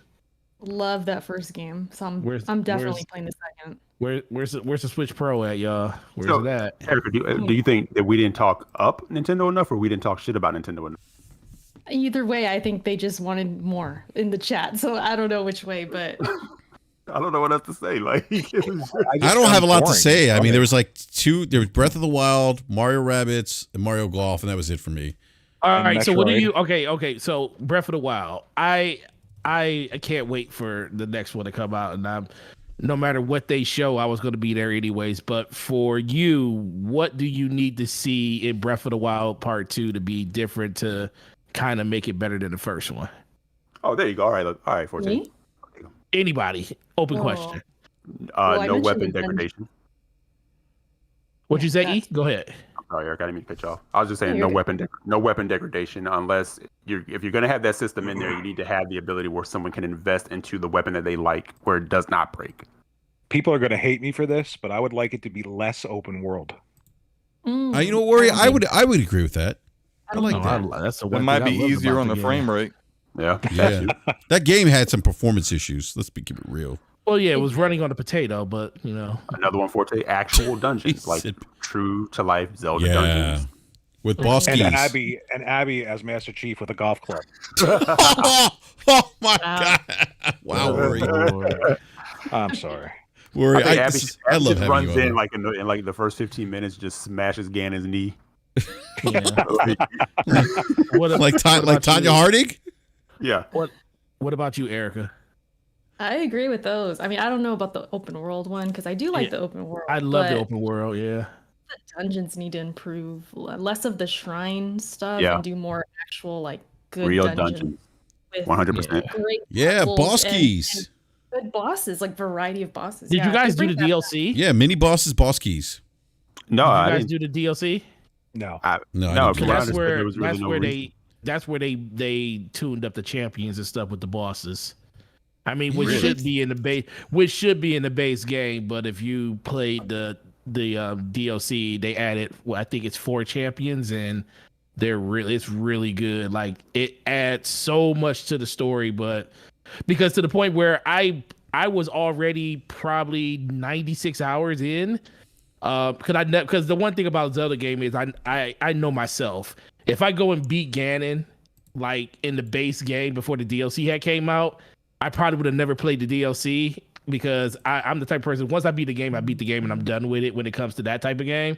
So I waited until the DLC came out and didn't go fight Ganon yet, did all the champions, and then I went and beat Ganon because I knew all the parts of the game was out and it was like really enjoyable. It's unfortunate that they made it DLC, but it added so much more I can't think of the word, but so much more to the actual story of the game that it really, really did stand out a little bit more. So if you were missing like the dungeon part, like now they're not true dungeons, like you say. I understand the whole true dungeon thing because they could have gave you more areas that were dungeon-like instead of like more shrines. I think a lot of people got tired of the whole rack my brain around how to make this room work, because that's pretty much all the dungeons were. I mean, the shrines were. How do I make this room work to my advantage? Compared to the actual, progression of getting through harder content inside those dungeons. But I do think if you didn't play the DLC, it's kind of easy to understand how a lot of people would have been disappointed with the the boss fights and everything in the game, because it was all based in that. Yeah. Well, I don't. Yeah, that's a great point, Forte. Let's see here. Slow-mo, do you have a trivia question? Yeah. Did you say trigger question? I Trivia. Trivia question. Oh, I thought he said trigger question. Like, who you trying to trigger, Slow-mo? By the way, real quick, I don't know, man. Look, some people are already triggered, so I don't know. Like, I got a really good question for trigger nobody Slow-mo. else. I got a really good question for Slow-mo. Slow-mo. Yo. No, let's get to the let's get to this. He can answer. He can answer the question in a second. Slow-mo. What would it take for you to actually want to play a first-party Nintendo game? Oh my god. What would it take? Let's get to the trivia question. No, this is a good question because this is a terrible question. This is terrible because there's nothing that Lord have mercy. To buy a Switch, you're asking him? No, he already had a Switch. He just doesn't play first party Nintendo games at all. He all right, let's get to the trivia. This might be let's focus, Forte.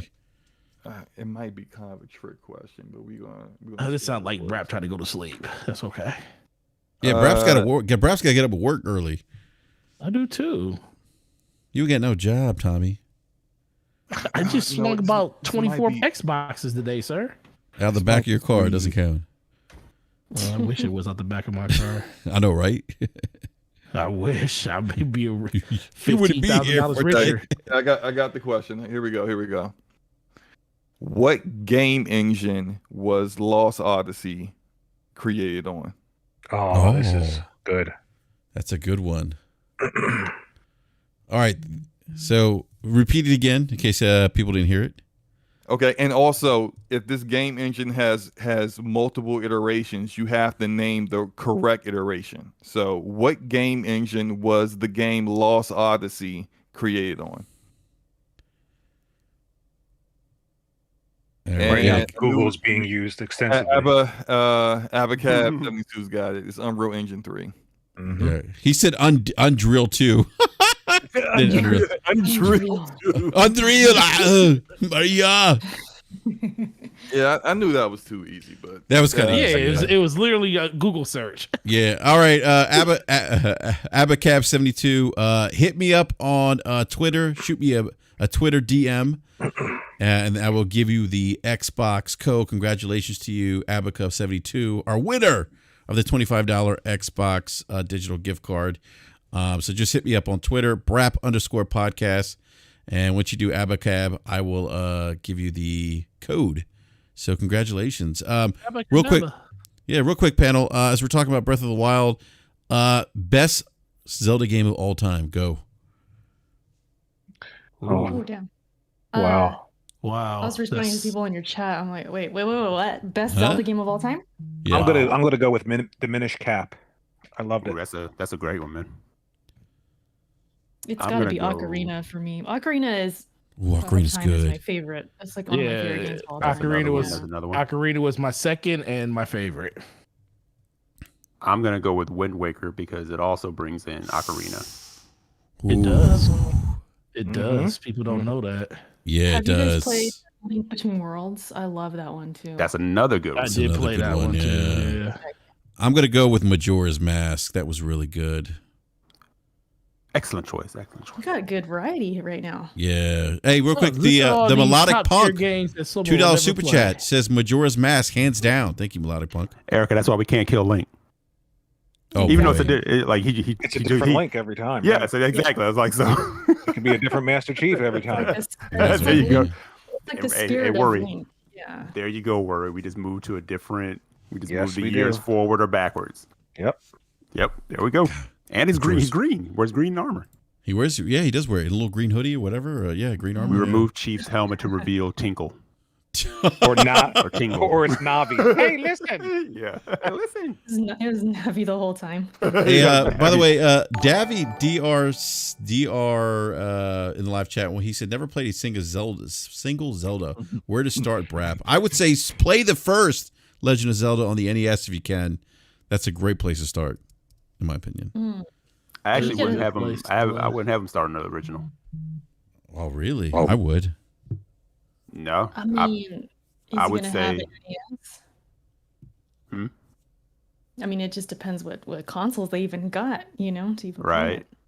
Yeah, you can always. Yeah, that's true. I mean, I guess it depends on what you have available. Yeah, that's true. I would say start with A Link to the Past. That's probably a good choice too. Yeah, Link to the Past. Not Yeah. Ocarina. Yep. Yeah. Let's see here. Zelda NES. Okay. Yeah, I think I got the super chat. Okay. All right. So we're gonna go ahead and wrap up the show. It's a little bit after 11 o'clock. BRAP needs to go to sleep, by the way, because BRAP is tired. BRAP has to wake up early and go to work. in the building. Yeah. So BRAP's gotta get some sleep. But I want to give a big shout out to everyone in the live chat who came out and joined us this evening. Really appreciate the support as always. Please hit the like button, and if you haven't done so already, if you're new to the show, subscribe and hit the bell notification so you're alerted when we go live. But on that note, want to give the proper outros to the panel and to the guests. First of all, I want to give a big shout out, big thank you to Erica for the win. Erica, always a pleasure having you on. Seriously, we got to get you back on again sooner than later. And please let everyone know where they can find you. Yeah, always a good time. I always know I'm having fun when I don't shut up sometimes. So I apologize if I talk to anybody. No That's what the worries. show's It's all all about. good. That's how I know though when I'm just having a good time. But yeah, you guys can find me on YouTube, Twitter, Erica's for the win. I also stream on Twitch. And I have a bi-weekly podcast called The Backlog. BRAP has been a guest before. And it was a little therapy session for him. Yes, We're it talking was. about a lot of things. I have the power to do that on my podcast if you guys are interested to watch. Other than that, yeah, just thanks for having me. It was a good time. And until next time, have a good one. Absolutely, Erica. Thank you again. And we have a gentleman who I have had the pleasure of podcasting with dating back, I think, to 2015, 14, 15, I think. 15. I think it's 2015. Worry, always a pleasure having you on, man. Thank you again. Let everyone know where they can find you if you want to be found. I have YouTube, and that is it. Warrior Gaming. That's where you can find me. Awesome. Yeah, definitely check out Warrior's channel and Erica's channel as well. Great content creators here. And then we have Slow-Mo's 357th podcast. Slow-Mo, let everyone know they can find you, sir.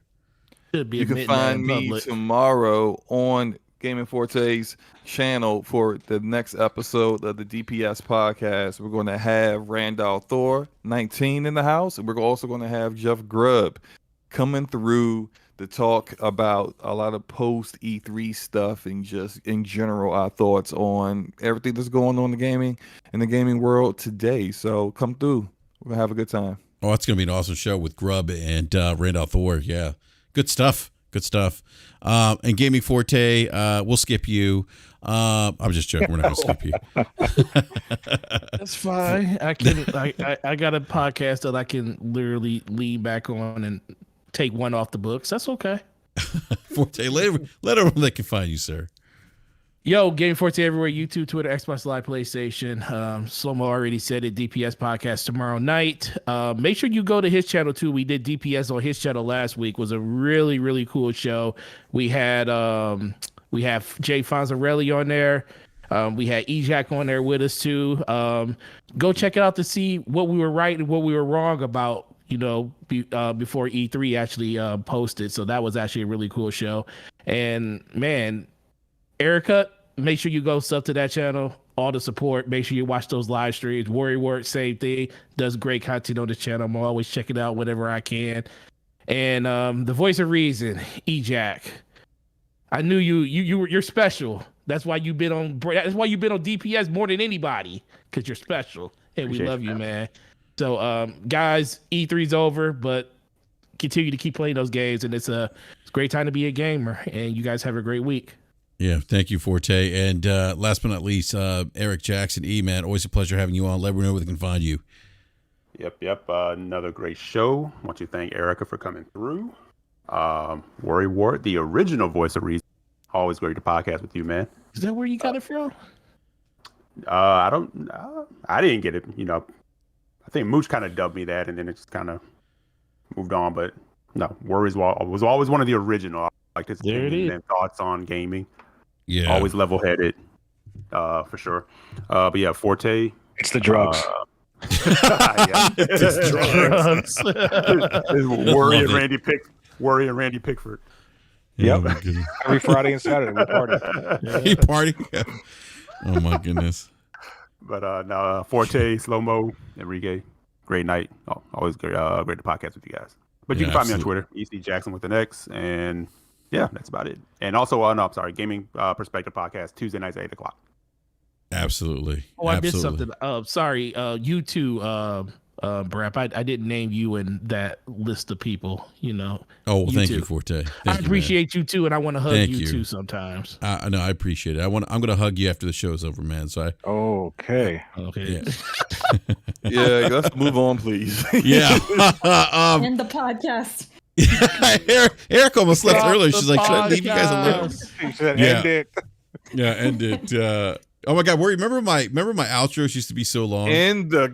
Enrique, you gotta go to bed. Yeah, I do need to go to bed. Hey, Warren, you remember that one time in 2007? Remember that one time? All right, on that note, I was a beta tester for Xbox Live. All right, on that note, everyone, thank you again for stopping by. Abaca72, remember to shoot me a DM on Twitter at BRAP_podcast. And there'll probably be a BRAP rant this weekend, probably Saturday at 11 a.m. So keep an eye out for that. We'll catch you guys next time. Enjoy the rest of the